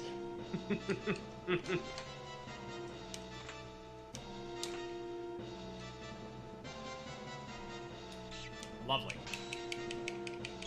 Yep, seems canon. This is perfectly fine. Any "this is fine" emotes in chat? Yeah, this is fine. Fine. Bonus points if it's Dragon Phoenix, this is fine, because that's just awesome. Oh my goodness. The luck. The luck, Trenton. Shadow. Shadow. Oops. I've gotten a bunch of Dark Mails. I wouldn't mind that at all. Yep. Everyone's decked out with blackmail except for Magus.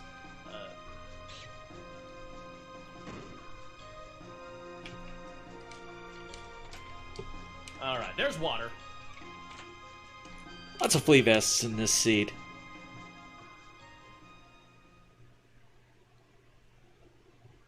And you'll see that did actually a good chunk of change to me.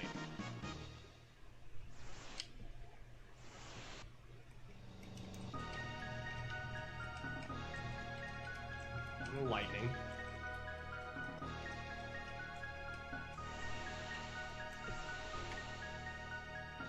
My luck right here is a no LSS runner's dream right now. There's no fire.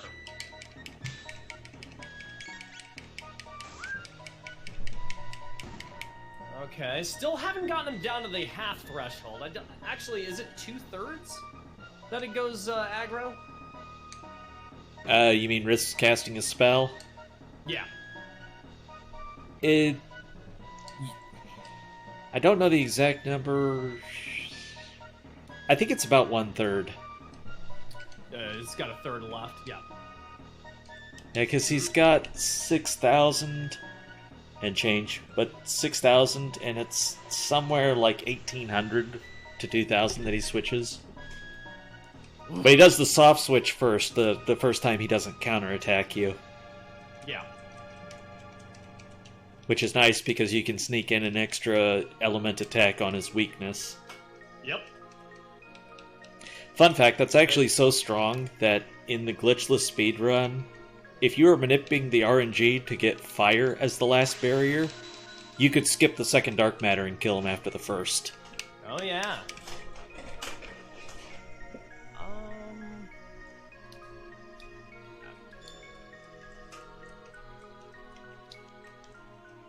Alright, so I'm not saying playing yakety sax in the background is required for this fight, but it doesn't hurt. And it does improve the quality.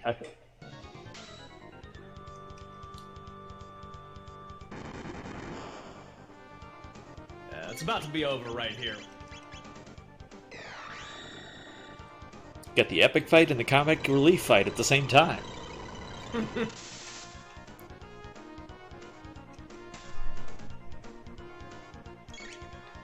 Marley is confused and I am unconcerned.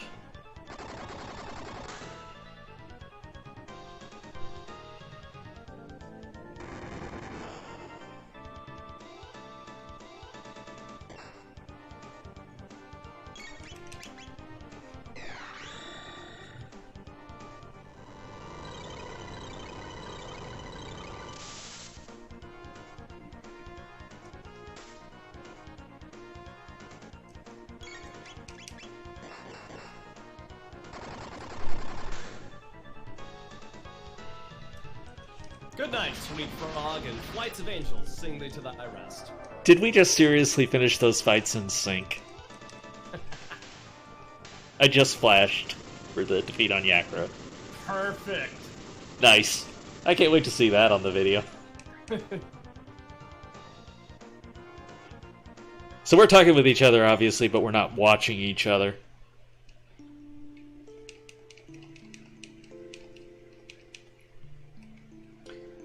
Alright, so I get the Prism Shard unlocked. Melchior would obviously do a lot of stuff here, vanilla. However, in this, there's only the initial item you get by defeating Yakra because you can't exit the castle without defeating Yakra. And you can come back with the Sunstone and get a second item there. So I unlocked this for the purpose of getting that, but now I need access to prehistory to be able to cash that in.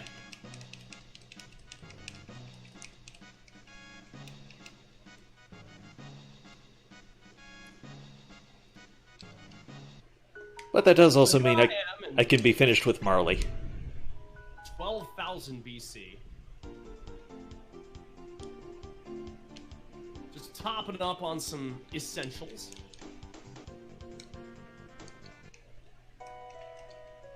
There's, I think 5 shops in 12,000. There's a lot of them. There are 4. There are 4. There's the one in Terra Cave, or the Earthbound Cave. There's 2 in Kajar, and 1 in Enhasa. Okay. I always get confused about that. A lot of shops, nonetheless.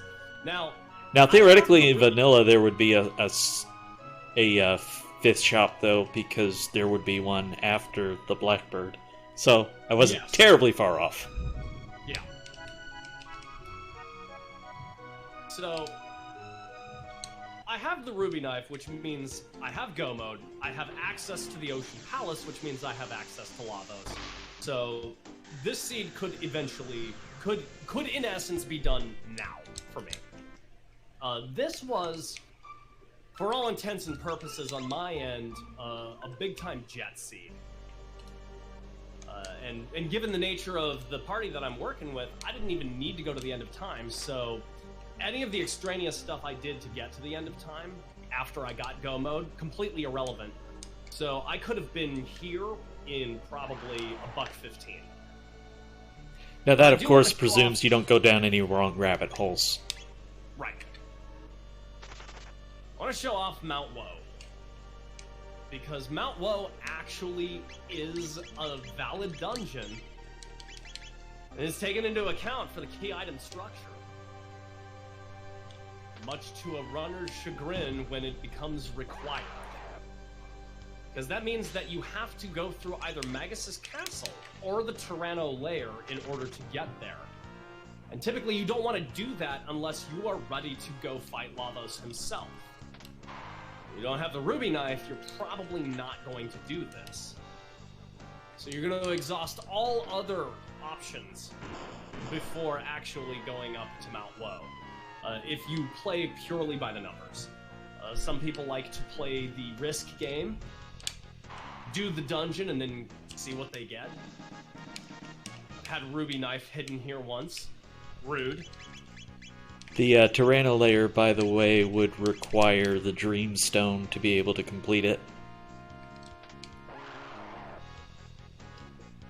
Otherwise, the gate you need won't open.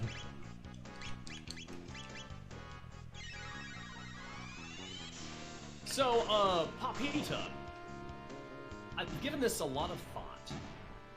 How could a Rubble dodge so much? Deep thoughts with Muppets. Well, to me it's kind of like Final Fantasy I miss, which is not to say that you didn't hit it, but it is to say that you didn't do any damage when you hit it. So it's like, you can only hit it, and do damage to it in this one little itty-bitty spot in its face. Like, you have to poke it in the eye, and it's just really hard to find. And it's constantly moving around.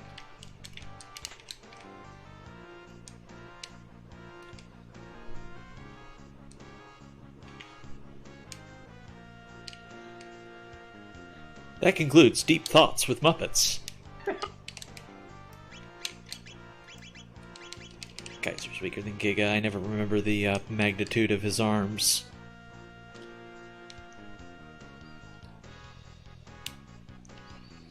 Just have to run to the side to skip those two dinos, and I'm always happy to because it comes with a monkey, and I hate the monkeys. They're jerks. They have wings, so they're basically birds, and birds are jerks. Oh, the wing monkeys? Yeah. Yes. Yeah, no, those guys hurt bad.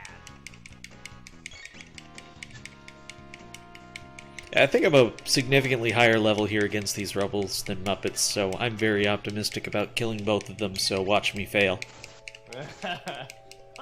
Dark Slash with the big raid. Welcome on in. He's going to be one of the runners for the Beyond Chaos run. Or has that already happened? It might have already happened. There's a lot of fun in the Rando Mania Marathon. It's very worth checking out a lot of these runs, and maybe somebody can get the schedule link in chat. But even try out some games you're not used to, because sometimes randomizers just add a lot of fun to a game you wouldn't even expect. Oh yeah. I've always been a fan of Soul Blazer, but the Soul Blazer randomizer was such a great find. And added a whole new dimension of awesome to it. Took a decent game and gave it a third dimension. It was really nice. It's got laser spin and flare on the same rubble fight. Well, there's your Omega Flare, if you can find a blue rock. I doubt it. My rock checks haven't worked out too well. Yeah. Well, what'd you get from the rock throwing bird? Black. Oh, okay. Dark Eternal's fun though. I had a seed that I ran Dark Eternal with, and it whomps down.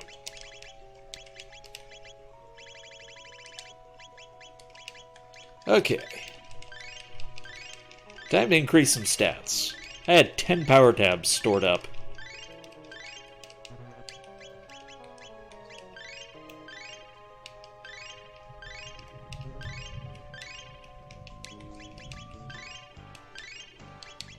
There are no unrunnables in Mount Woe. You can avoid some of them. Largely, you can't avoid most of them. That's how I'm gonna. But you can run away from everything. They're very good rewards. The only one that I really detest is the bird-carried imps. Because, of course, birds are jerks. You have to kill them twice. It does not matter how much damage you do. You have to kill them twice. Yep. The Batman imp. Or the jerk imps. The jerk imps.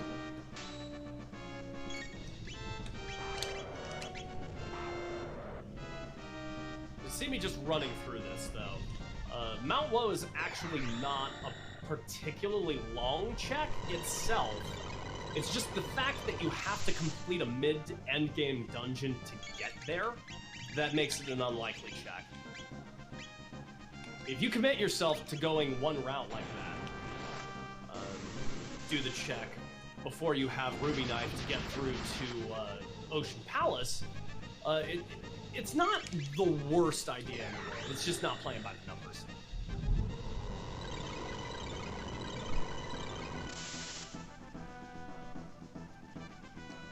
Nice easy Rust Tyranno. Dark Matter, yeah. Fire Tackle, didn't take a lot. When you're doing 2k damage a pop. Oh yeah, that's 2 to 3 shots right there.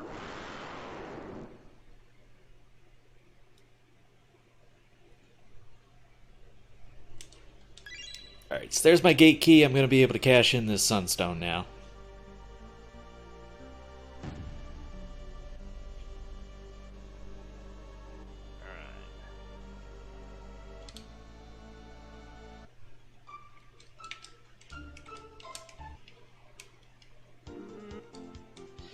Should I get the cake, chat? I don't need to, but I could. It's on the way. Well, why not? What flavor cake, chat? That's the whole question. There's no other to the question. What flavor cake? For me, it would be ice cream cake. Which I know ice cream is not a flavor in and of itself, but... Well, what flavor ice cream? Probably vanilla bean. I like more pure vanilla. Solid. My grandmother used to make an ice cream cake. It was chocolate swirl ice cream and a chocolate cake. Oh. Wow. That was for special occasions. That's a chocolate overload. It was for special occasions. You didn't get that all the time. Did I already get this tab? Yeah, I did. Great. Don't you love that discussions of cake is the most active chat has got? I bet you people watching this later on YouTube are answering their flavor of cake. Hey, cake matters. I can't argue with that. Yeah.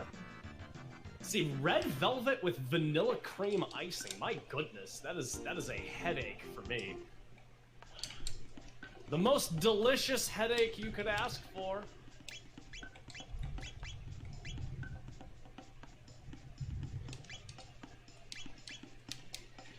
Alright, it's nothing too helpful in that shop. And did you show that shop in prehistory? Or should I mention that it's there?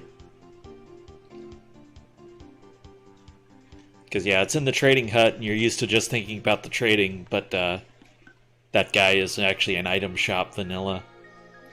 They don't advertise it well. So place the Sunstone, and it's been simplified to not require the jerky for the Sunstone anymore. Which is a wonderful change. Value V, thank you for the raid.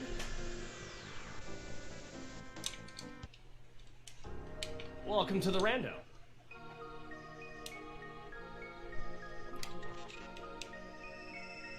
So you can see that Giga Gaia is not necessarily difficult, especially in these later levels here. The access to Dark Matter, Uzi Punch, and all that, it takes care of them pretty handily. Whoa! A Vigil Hat, a Save Palm, and a Terra Arm. That's stacked. Those are some drops, man. Yep, the forest rune's here since I've got a charged pendant, and we'll see what happens. Okay, chat, you make the call if you can do this fast enough. Left or right? Left or right, chat? Got a few seconds before I'm able to pick. So the reward that we get for that is the jerky. Now, as we just mentioned, the jerky is not required to do the Sunstone Moonstone quest, but you can still give it away. Alright, I see 4-1 on the left, so we're team left today. Survey says... An elixir! Good choice, chat. I approve.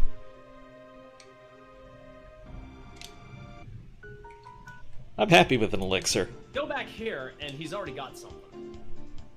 Wow! I'll take it. Prism Helm. Who had a prism helm? Yeah. Who had a prism helm? There's the jerky? Yeah. Nice. Where was jerky from? Pretty nifty. Jerky was Mount Woe? Oh, yeah, jerky was Mount Woe. Eh, that's too bad.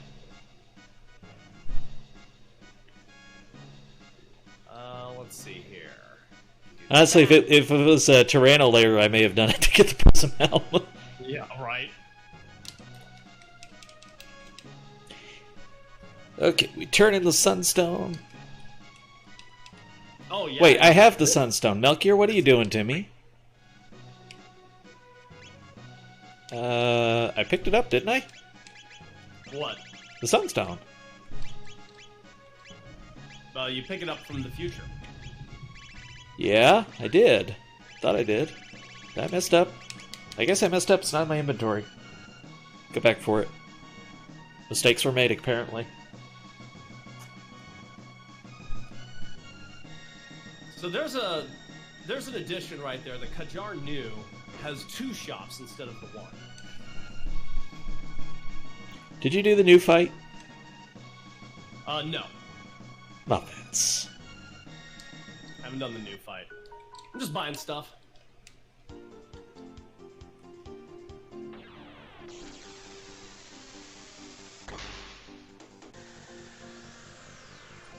Now we can sell out now, because I don't need any of that. Chat's saying we may never use that elixir. I'm pretty sure I'll use that elixir.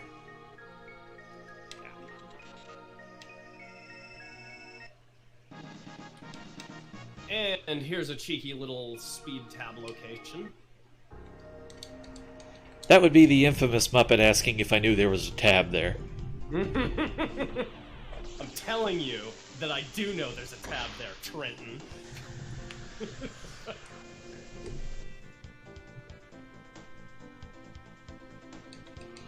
So unfortunately I got no Dreamstone, which means that I'm not going to be able to show you Tyranno Lair. We'll be able to show you the end of the game, though. Well, there is that.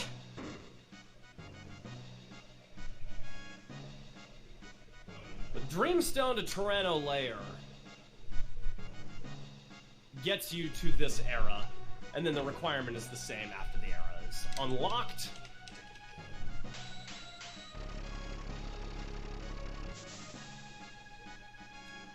You need the Ruby Knife. And, why? Because we say so. And there's my Chrono Trigger, and I finally have Go Mode. Hey! You got some levels, baby. 29? My goodness. 27, 28. 28, yeah. And you end up getting a lot because I've got to do Death Peak and... not Ocean Bells. Black Omen. So I still got a bunch to do. So typically speaking, with this golem fight, you have to worry about it copycatting you. Copycat physicals, rough, single target, does 50% damage first attack, second attack, it wrecks your face. With lightning and shadow damage. It only has the one attack, which is AoE, and it's pretty rough. Fire and ice have single target, then AoE. First attack, second attack. But they're all susceptible to the host of status ailments. At Glitchless Speedrun, you use Boogie to get him to stop. Funny enough, that's exactly what I did. So you did a Muppets Boogie? I did the Muppet Boogie, complete with flailing arms. Natural, it's the only way to do it. It's the only way to do it, Trenton. And here's the final dungeon for my route. And there isn't a whole heck of a lot that I'm going to need. I've got full status protection for everybody, so this is going to be a breeze. I think you had mid-ethers for sale, and I'm going to need to pick some of those up.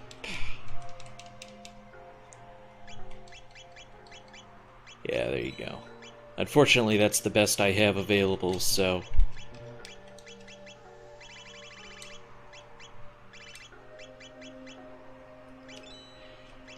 Oh, Chrono, we can sell the Aeon Blade.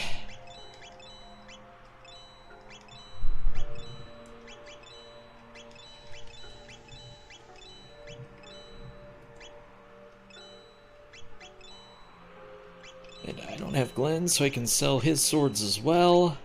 That's a bunch of money. Oh yeah. Have way the heck too much money.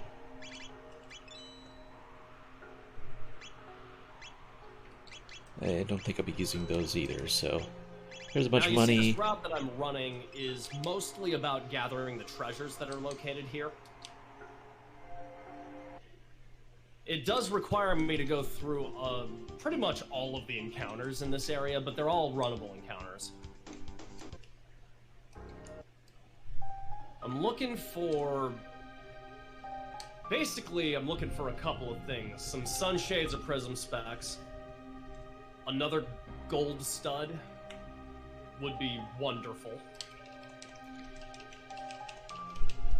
Should have bought a silver stud. I have one.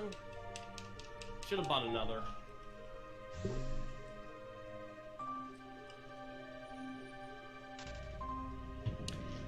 And in this encounter, I've got a couple more chances coming up.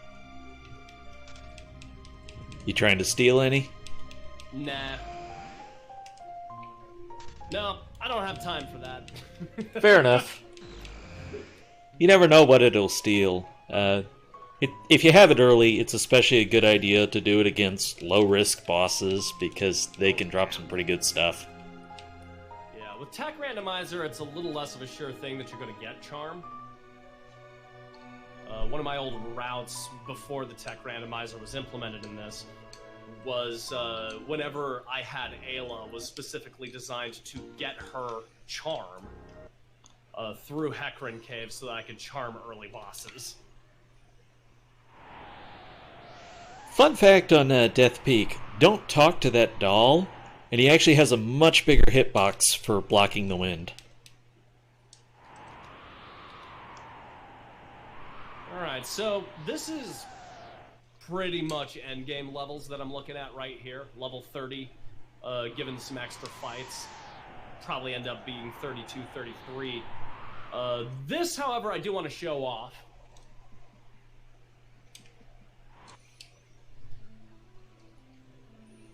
The 2 Thrasher, 2 Mage fight at the top of this stairwell.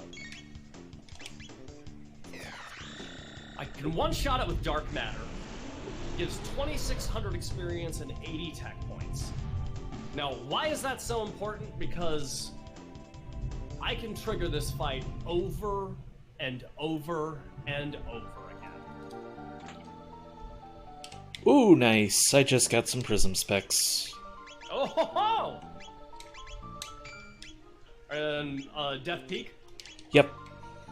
Very nice. That's a huge find. Yeah, Magus's spell damage is going to go up quite a bit. Uh-huh. His physical will do well as nice as well, which is sort of what the description implies. It doesn't tell you, though, that his magic damage is going to jump up, and yeah. it does quite a bit. it's a straight up 50% plus damage for all damage output for anyone wearing prism specs. Sunshades, it's 25%, and that's just all damage output. It has no bearing on whether or not you're doing it with a sword, or with magic, or with a bow, or whatever. 25% Sunshades, 50% prism specs.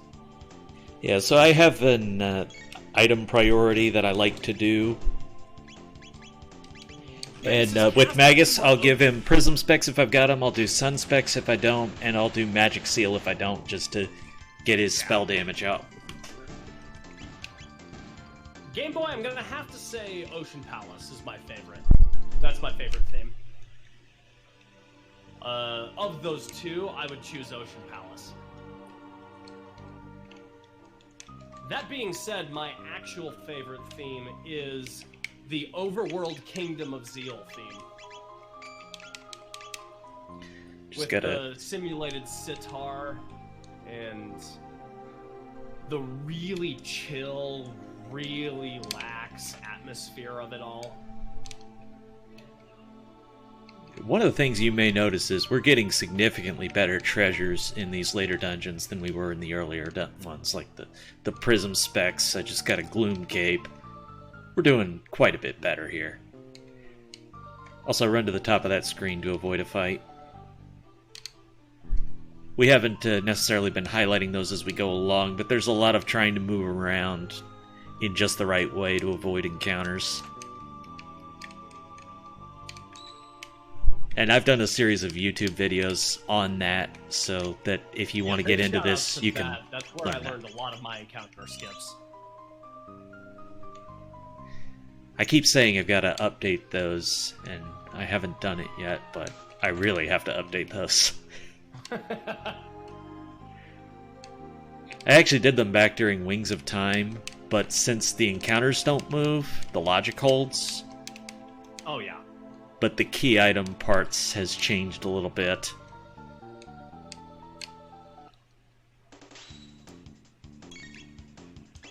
So you can avoid a couple of these encounters down here in this stairwell to the second and third ones. Second one, you just have to not bump the Thrasher. Otherwise, he'll jump down, and then you'll have to fight him. In the third one, you avoid the Thrashers and Lashers as they're moving around. But I take those fights intentionally, because it's all part of my experience route. And you can run away from this first scout fight. And that one only gives 1,800 experience, something like that. It's not huge.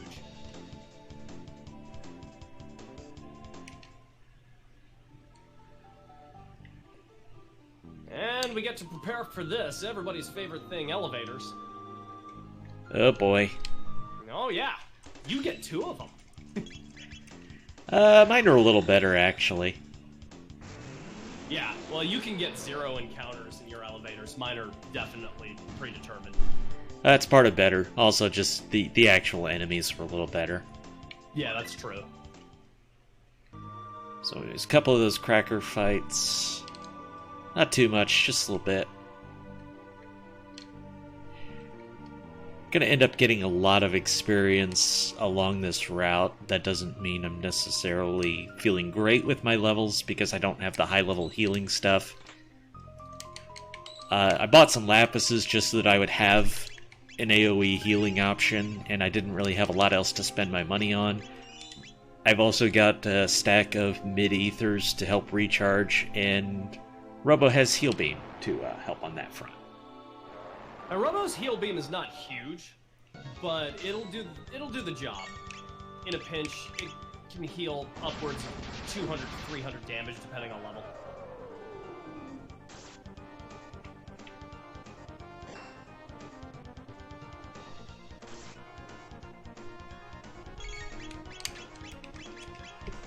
Just make sure I target the right thing with this lava spawn. Incidentally, this is another of the changes people may be familiar with. We talked earlier about some of the mini-bosses being removed. Normally, Death Peak, there'd be 3 lava spawns, and we only have to fight 1.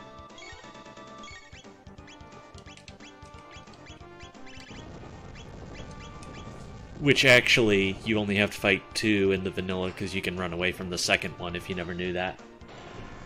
I didn't know that until real recently. It's one of those things you wouldn't really think to try it. Yeah, but you don't get boss music for it, right? You get the normal encounter music for the second one. So that's kind of a clue.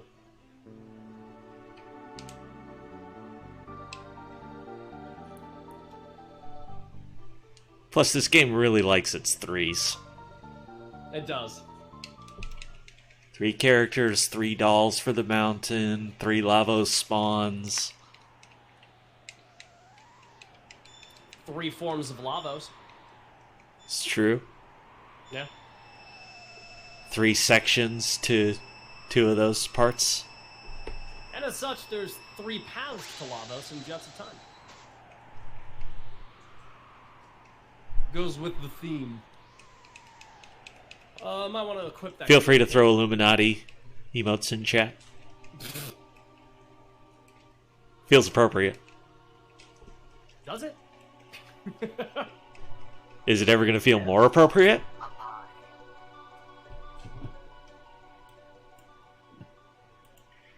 Hey, we got a little quiet spot here, so let's throw another shout out to Strizer for doing our restreaming, and he's also kept the tracker today, so big thanks to him.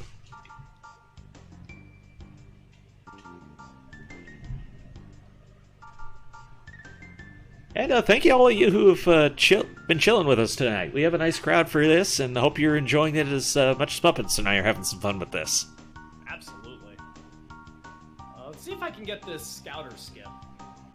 I got the back end of it. Oh, I got it, baby. Nice. I can only ever get the right one. I can't get the left one. I don't know why. There's another game mode we're not playing with right now, by the way, called Lost Worlds, and I'll just mention that it exists. Oh, yeah.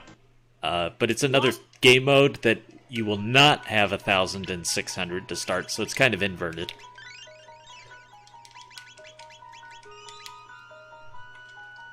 Lost Worlds is, it's an interesting, I would say, bizarro world version of Jets of Time. And there have been people who have been playing it recently who have beaten it in an hour 20.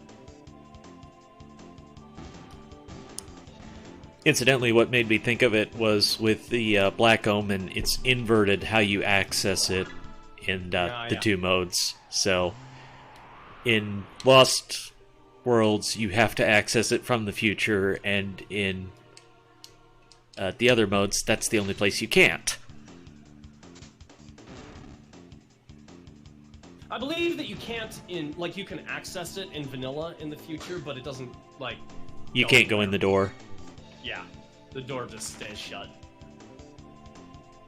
Is there a Discord for Chrono Trigger Jets of Time? There is. Absolutely is.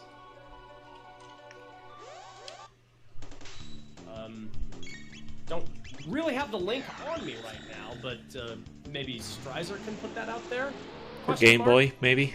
Hopefully. Volunteer? Not to call you out. But yeah, if anyone could get that up there, we'd appreciate it. Yeah. And if not, I'll make sure we get it before we go off the air. I have a strong dislike of the goons because, of course, they have wings, so they're birds, and birds are jerks. Yep. They also... Again, didn't have to worry about the elementals for the golems because I had Boogie. They also absorb shadow and lightning, so you can't do Luminaire or Dark Matter. Thanks, Game Boy. Appreciate it. Yeah. And whenever this makes its way to YouTube, I'll try to make sure I come back and give people the links there as well. Hi, YouTube! So, this is it. I'm set and ready to go for Lavos. Nice. Obviously, his is a bit shorter path, but you have to stop and grind levels, whereas I won't. Yeah. Yeah, you'll have mostly all the levels you'll ever need.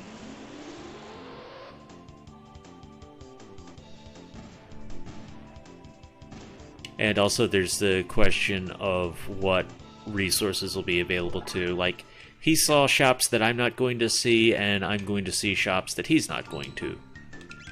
In addition, we are playing with a flag called the Powered Up Pendant, which makes it so you don't have to power up the pendant with the Mammon Machine in 12,000 BC.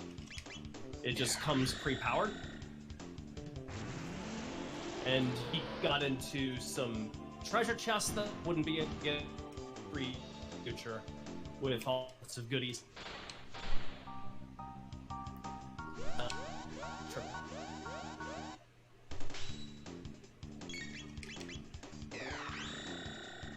You missed the jumping new. You missed it. Him, her, it. Terrible mistake. Of course, you couldn't see the new fight because apparently Muppet skipped it. I skipped it. I went too soon. Mistakes were made. A lot of these boss orb fights, you can actually skip them based on how he blinks. I'm just gonna kill the center, and then that way they won't do any damage to me, and I'll either get experience from this or I won't.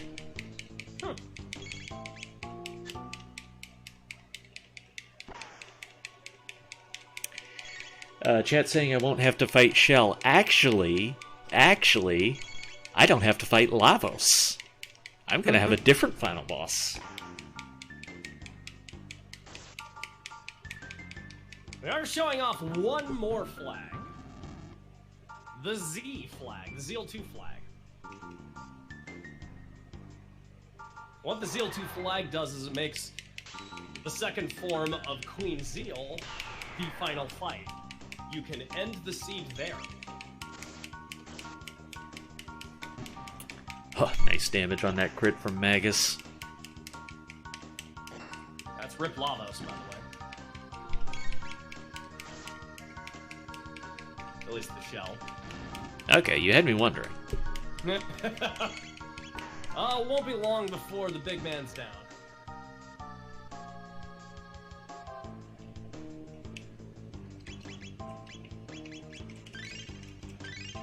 Now, I don't have any shelters, so I'm just using mid-ethers, but I do have mega elixirs, so that's nice. It is. Right. I'm jelly. Right, Trenton? I'm jelly. They're not a guarantee in this at all. You can full clear a seed and you will not necessarily see mega elixirs for sale like they are in vanilla. I think the last time I saw mega elixirs in one of these seeds was version 1.4. I got a speed tab and I never used it. Whoops. Doesn't do you any good if you don't use it. Yeah. That's fine.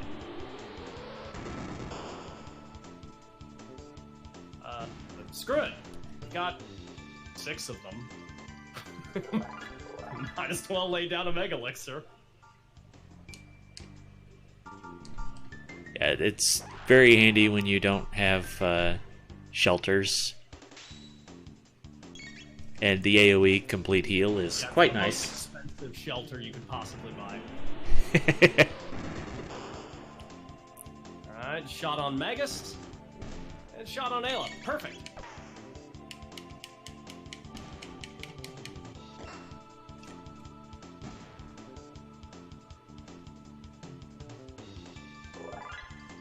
Full tonic drop. I don't mind seeing that. I can use all those I can get.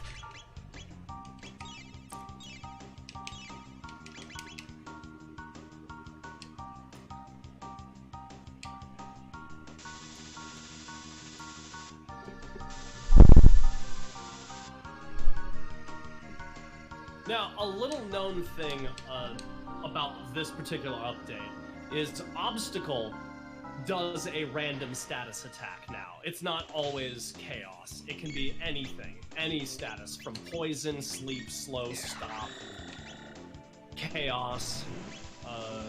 Like, I think that's all of them, right? Did you say slow? Yeah. Okay. I think you got them all. Slow, poison, sleep, stop, chaos.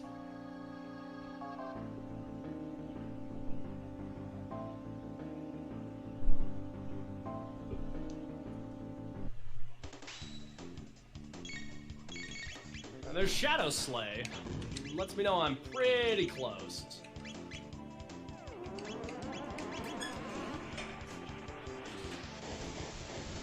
Yeah, there he goes. So I'm going to execute, hopefully, I'm going to execute a fun little strategy that is arguably a glitch, but I'm going to do it because I like to show it off. Valid reason. By the way, I'm not running here because I'm skipping a big eye showing up by walking instead.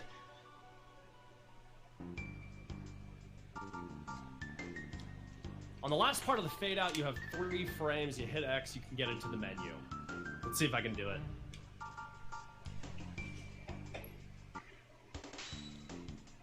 Yep, easy every time. Speaking of that, speed tab.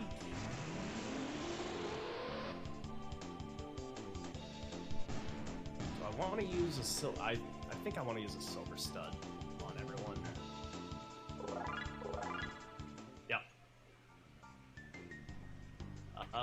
That's how we're gonna do it. Let's go. Hyper Ether, that's nice.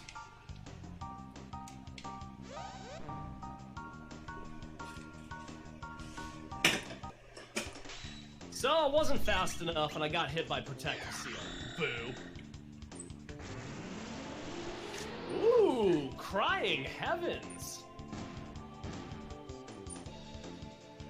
All 3 of them go right after Megas. And down he goes. Ouch. Thanks, game. You're a pal.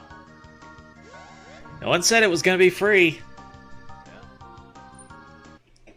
Well, that's why we have our revives.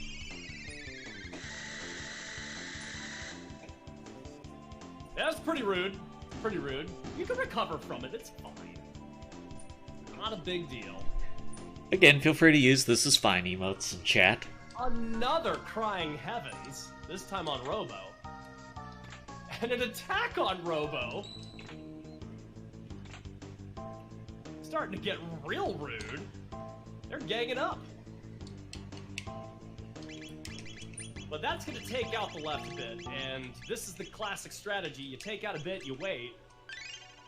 Another Crying Heavens.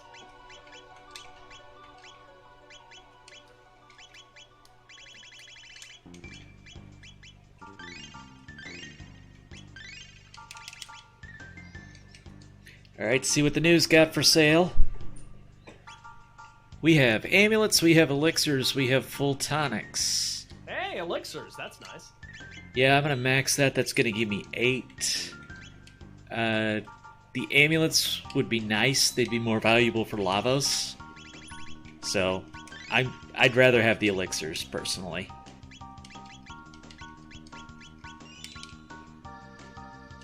And the new on the right will let you escape if you want to. But why would we want to? We got so many friends here, like Tubster. He just wants to hug. Wow, we didn't get one time warp. We're just getting slapped and hit with lightning bolts.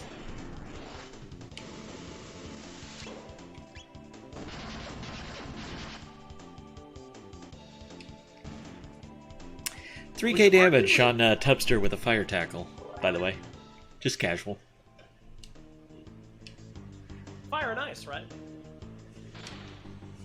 Another slap. He didn't live for the ice. Ah, yeah. Oh, Magus is gonna die again right here. Because that's gonna kill the center bit. And if you attack the left bit when the center bit's not around, they do an X strike counter. It's a strong one as well. Yep, and it's very powerful. That's sort of what being strong means, Muppets. This fight is sort of near and dear to my heart, this Ruminator. This is... If you wanted to get level 99 vanilla, this is the fight you do it with. Really? I'm not saying it's pretty, but it's the fight you do it with, because experience for time is the best. And I have done that because I wanted to. Steal for Mega Elixirs. More than enough money at that point that it doesn't matter. I wouldn't mind stealing a couple of your Mega Elixirs. Yeah. I've used it in an alarming 4 of them, so...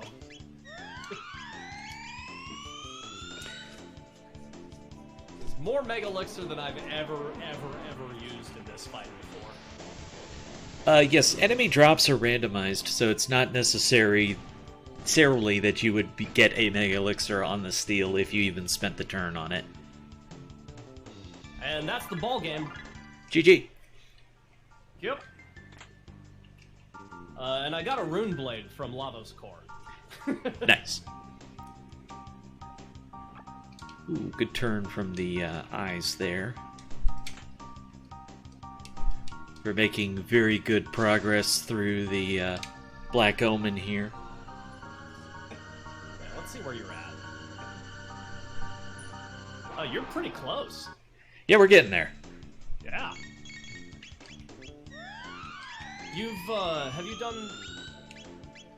No, the first mutant fight's coming up. What's that? The first mutant fight? Yeah. Giga Mutant? Yeah, we've only done Tubsters so far. Yeah. Actually, the first mutant fight was removed, but I know what you mean.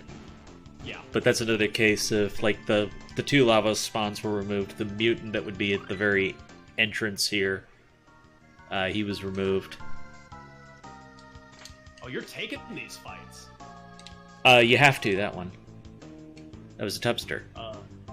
You do not have to take that fight in this. That is a runnable encounter now. Oh. He's worth good experience anyways, because he dies in one flare. Yeah. There are only 3 encounters in the Black Omen that I think you cannot run from, and it's that one hallway with the bats that turn into goons.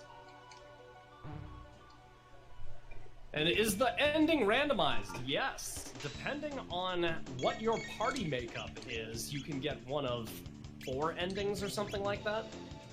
If you have no Magus in your party, in the end, it acts like you killed Magus. So you get the ending that shows Glenn. This is the best ending, because that's the everybody lives, everybody's happy, hallelujah, amen ending. You can end without Chrono. You get the Chronoless ending. Where they're chasing the old man? Yep. Poor old man. But can you get the ending where Chrono talks? I don't believe so. Shame. How many people's minds do you think I just blew by saying there's an ending where Chrono talks? Several. There are 14 endings to the vanilla game.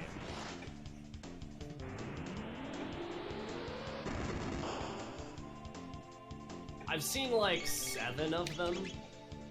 The one that I've seen the most is the no LSS ending, where you don't even complete Ocean Palace. You just use the bucket and you go kill them. Yeah, I think my favorite for sentimental purposes is just the New Game Plus ending with the dev room. Yeah, the developer room ending. Yeah. Just for sentimental purposes, that was such an accomplishment to do it with just Chrono and Marley. I sound like I fell in a well. Oh, yeah. It's not going off my audio. I mean, you didn't deny falling in a well. I did not deny such a thing. There are many parallel universes, Trenton. in one of those universes, I just fell into a well. So, Giga, need magic. I'm actually not sure this double tech will work, but if it will, it'll be very impressive damage. If not, mistakes double happen. V-bomb will absolutely murder face him, yes. Hold on just 1 second. I'm going to crank you up a little on my end, which will help considering how they're grabbing the audio. There we go. Zaboom! Yeah. Double V-bomb, very handy. So obviously we're doing great damage here against him. You're doing 1,500, 1,900, and doing it to both, which is really important. If you kill the top without killing the bottom goes absolutely berserk.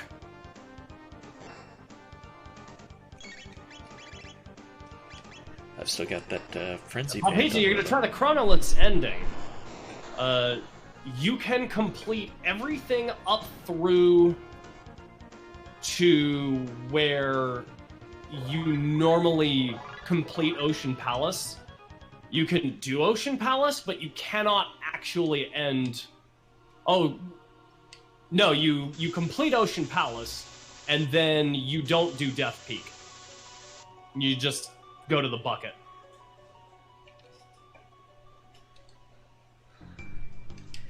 So again, thanks everybody who's joined us and is chilling out in chat tonight. Hope you've enjoyed the show so far. Muppets and I have had some fun, haven't we?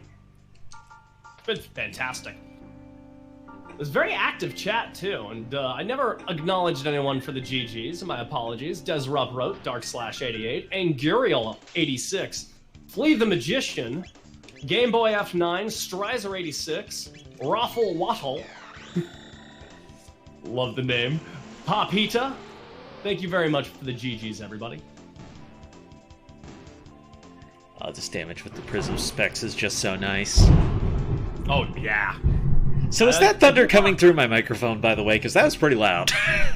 No, it was minor. It was minor. Okay. It's no big deal. Everything's fine. I'm still waiting for This Is Fine emotes in chat.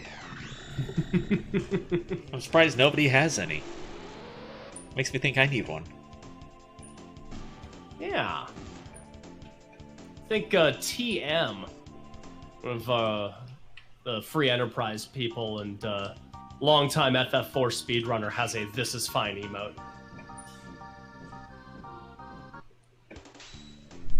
So I do want to highlight one thing. I intentionally went out of my way to do other things that I didn't need to do. I had go mode after my first 3 checks.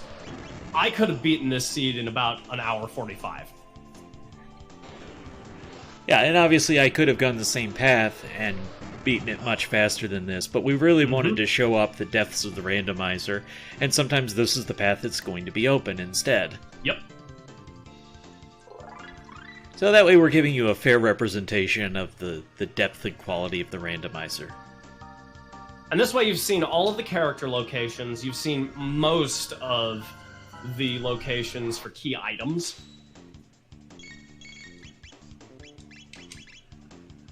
And you've seen all but one of the dungeons that have to do with progression. Didn't get a chance to show you Tyranno Lair because I have no idea where Dreamstone is. Probably I'm guessing it's Son of Sun. Yeah, probably Son of Sun. I think that's the only check we didn't do that we could have done. That makes sense. Okay, don't run. Oh no, wait, this is the walls. I could race you to see if I can complete Tyranno Lair from my last save before you beat the game. Go for it. I gotta wait for the credits to end. Okay. Yeah. Always show the credits when you beat a game.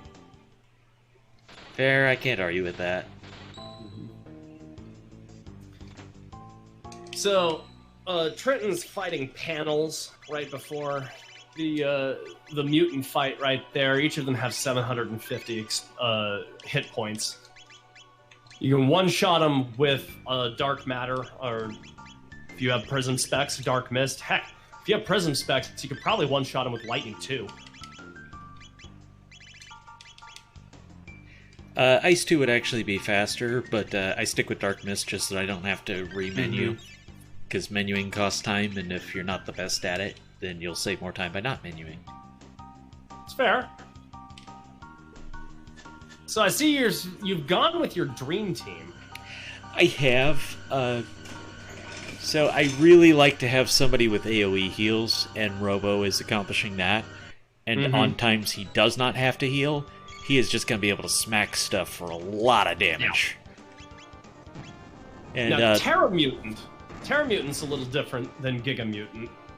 Terra Mutant, super vulnerable to magic damage on the top, super invulnerable to everything on the bottom, save for, like, Tailspin.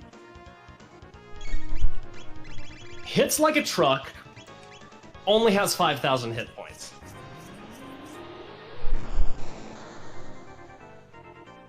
So if you can survive that opening salvo, right the ship, you can completely demolish him in 3 shots.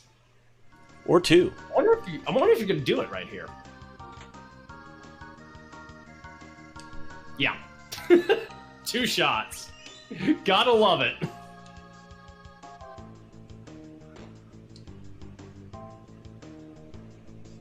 Gotta love that.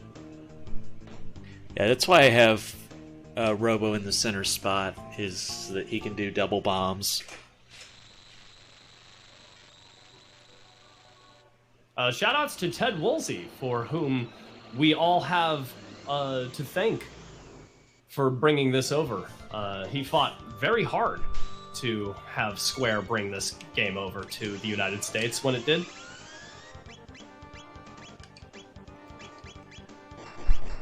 I mean, hey, translations are hard. The dude doesn't get enough love, and besides, do you really want to live in a world without son of a submariner?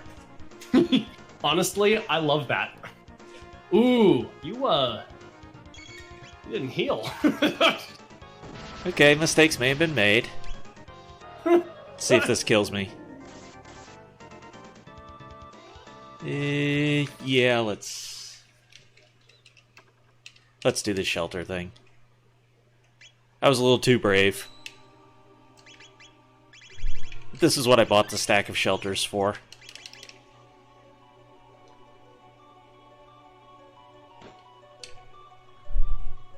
I will gladly save after every boss that I can. Oh yeah. Oh yeah. Yeah, let's see if I can bring this up.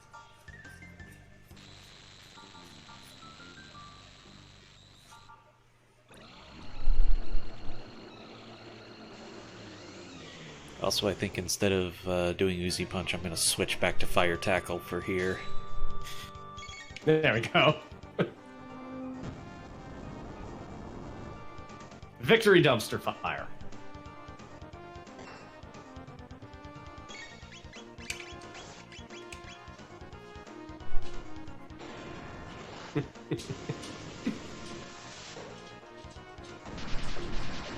Dog poking his head in here. It's roughly time for his evening walk, and he wants it. Aww. He's like, why aren't we going? Are speedruns really more important than I am? No, they're not. We'll get a walk in after this. The tiniest little bit of the speedrun that you have left. Now that destruction zone is Shadow Elemental, and it is gorgeous because Black Male, Black Vests own this place super hardcore, including the Zeal 2 fight. And you'll notice that right away. The AoE attacks, there's only one that it takes care of, which is of course Dark Gear, the shadow damage attack.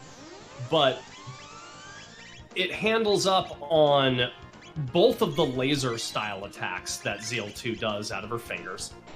There's one that's just a yellow zip, minor shadow damage.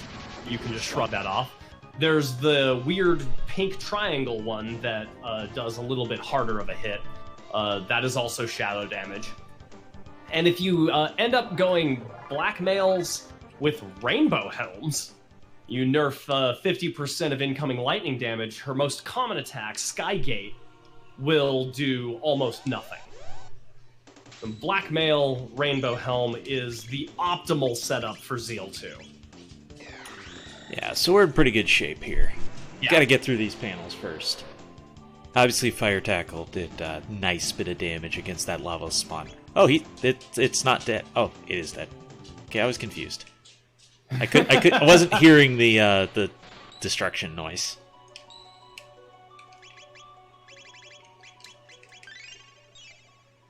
And he's making the push to the end. Again, the Zeal 2 flag is on, which means that when he beats Zeal 2, he beats the game, and it's over. And that was added as a sort of everything trying to be equal a little bit. There were complaints about how if you find Black Omen route and somebody else that you're racing against finds Ocean Palace route, Black Omen route is significantly slower than the Ocean Palace route. But, you know, Rando's gonna Rando. But this was a sort of thing that Raster Cecil put in there to kind of level the playing field for that. Allow for a more even chance and maybe have a Black Omen route beat an Ocean Palace route. And this is still under active development, so this is where we are today, and a month from now we may be in a different place.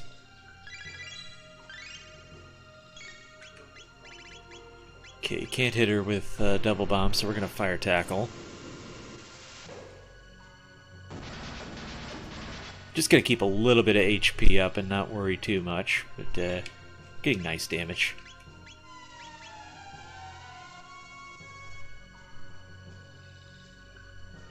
Now, Zeal 1's halation attack is problematic for only a couple of reasons. It's not problematic in the context of this fight specifically, it's problematic in the context of what comes next, because you have to fight the Mammon Machine and you have to get it down quick. It has been buffed to become a massive AoE monster. You can't just sit there.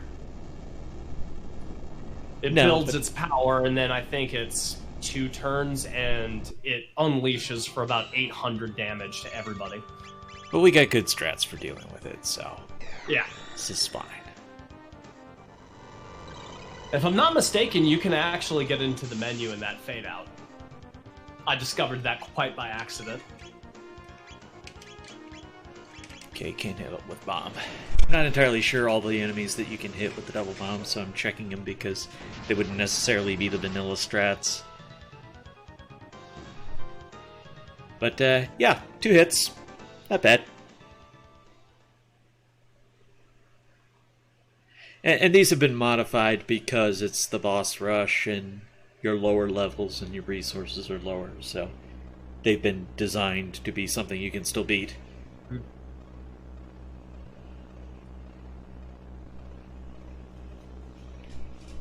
can see here that descending into this fight with 200 hit points, it's going to be a little rough. Yeah, I'm expecting her to wipe out everybody's HP on the first turn, though, so I'll save Magus and do a Lapis, I think. Halation? On the first turn? Nah. Okay, I'll open up with the Lapis then. Yeah, no. So, the Zeal 2 is funky. You can only use this halation against you if you attack the left hand, I think it is. Right hand being MP Buster. And the face, when the face is down to, I believe it's a little under half, then you automatically have those special attacks queued up by the left and right hands. So their next turn, they will unleash Halation, followed by MP Buster. But it only queues it up that one time. It's not necessarily an aggro moment. Okay, we're on a little bit better pace now. Yeah. And get Luca back on her feet. Oh, I never switched off that Frenzy Band for something better. Oh well.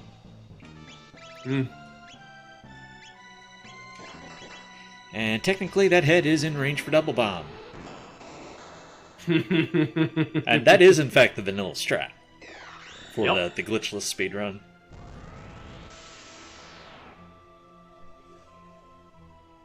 It's so strange that that's in range for it, but it is. I think the head is treated Hello. as closer. 3,000 damage is pretty hard to sneeze at there. Yeah, I wish I had done something better than the Frenzy Band, but it's certainly not worth resetting over. No. And I love that Dark Gear is a free heal right there, and pretty much all of her attacks end up being free heals. Shoutouts to keeping a Frenzy Band on. Yeah, I lucked out with how much Dark Mail was available in this seed. That makes a big Yeah. difference. Yeah. Here we go.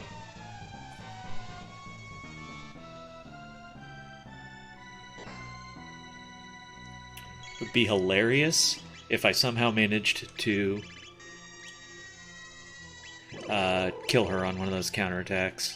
I could never manage that, but it'd be hilarious. Yeah.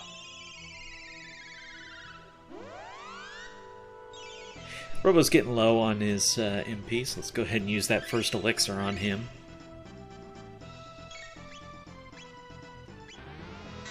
That's unfortunate. Crit on the counter, though.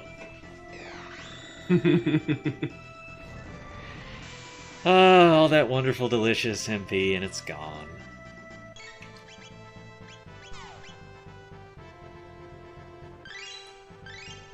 What's really nice about having the armor setup that you do is that you can shrug off a good majority of the attacks that are coming at you.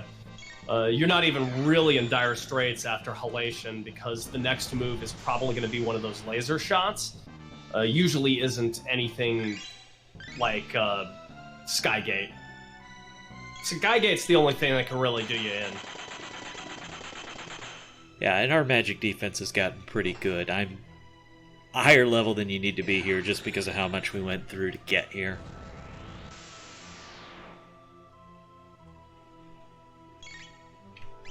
And you're about there, I think. Maybe one more double bomb? Probably one more after this one, yeah. No, that's it. Oh, yep, well, there you go. Hey, free amulet.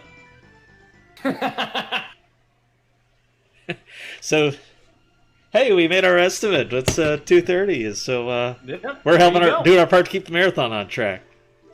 Could we Love get it. the link for Discord again, please, for everyone in chat? Absolutely.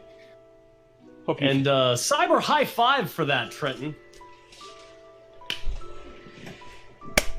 We had a lot of fun doing this. I approached Muppets about a little bit different concept for this, just because the routes are so different. I thought, well, what if instead of just doing a run or doing a race, we actually intentionally took the different paths? And he was on board for it, so appreciate that a lot. And we get to see this ending.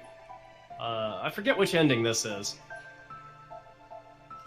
I don't know, but we're kind of showing off all the various enemies. You know, we didn't do Ozzy Sport either, but you can do Ozzy Sport to lower prices at Medina Village. It also has a bunch of good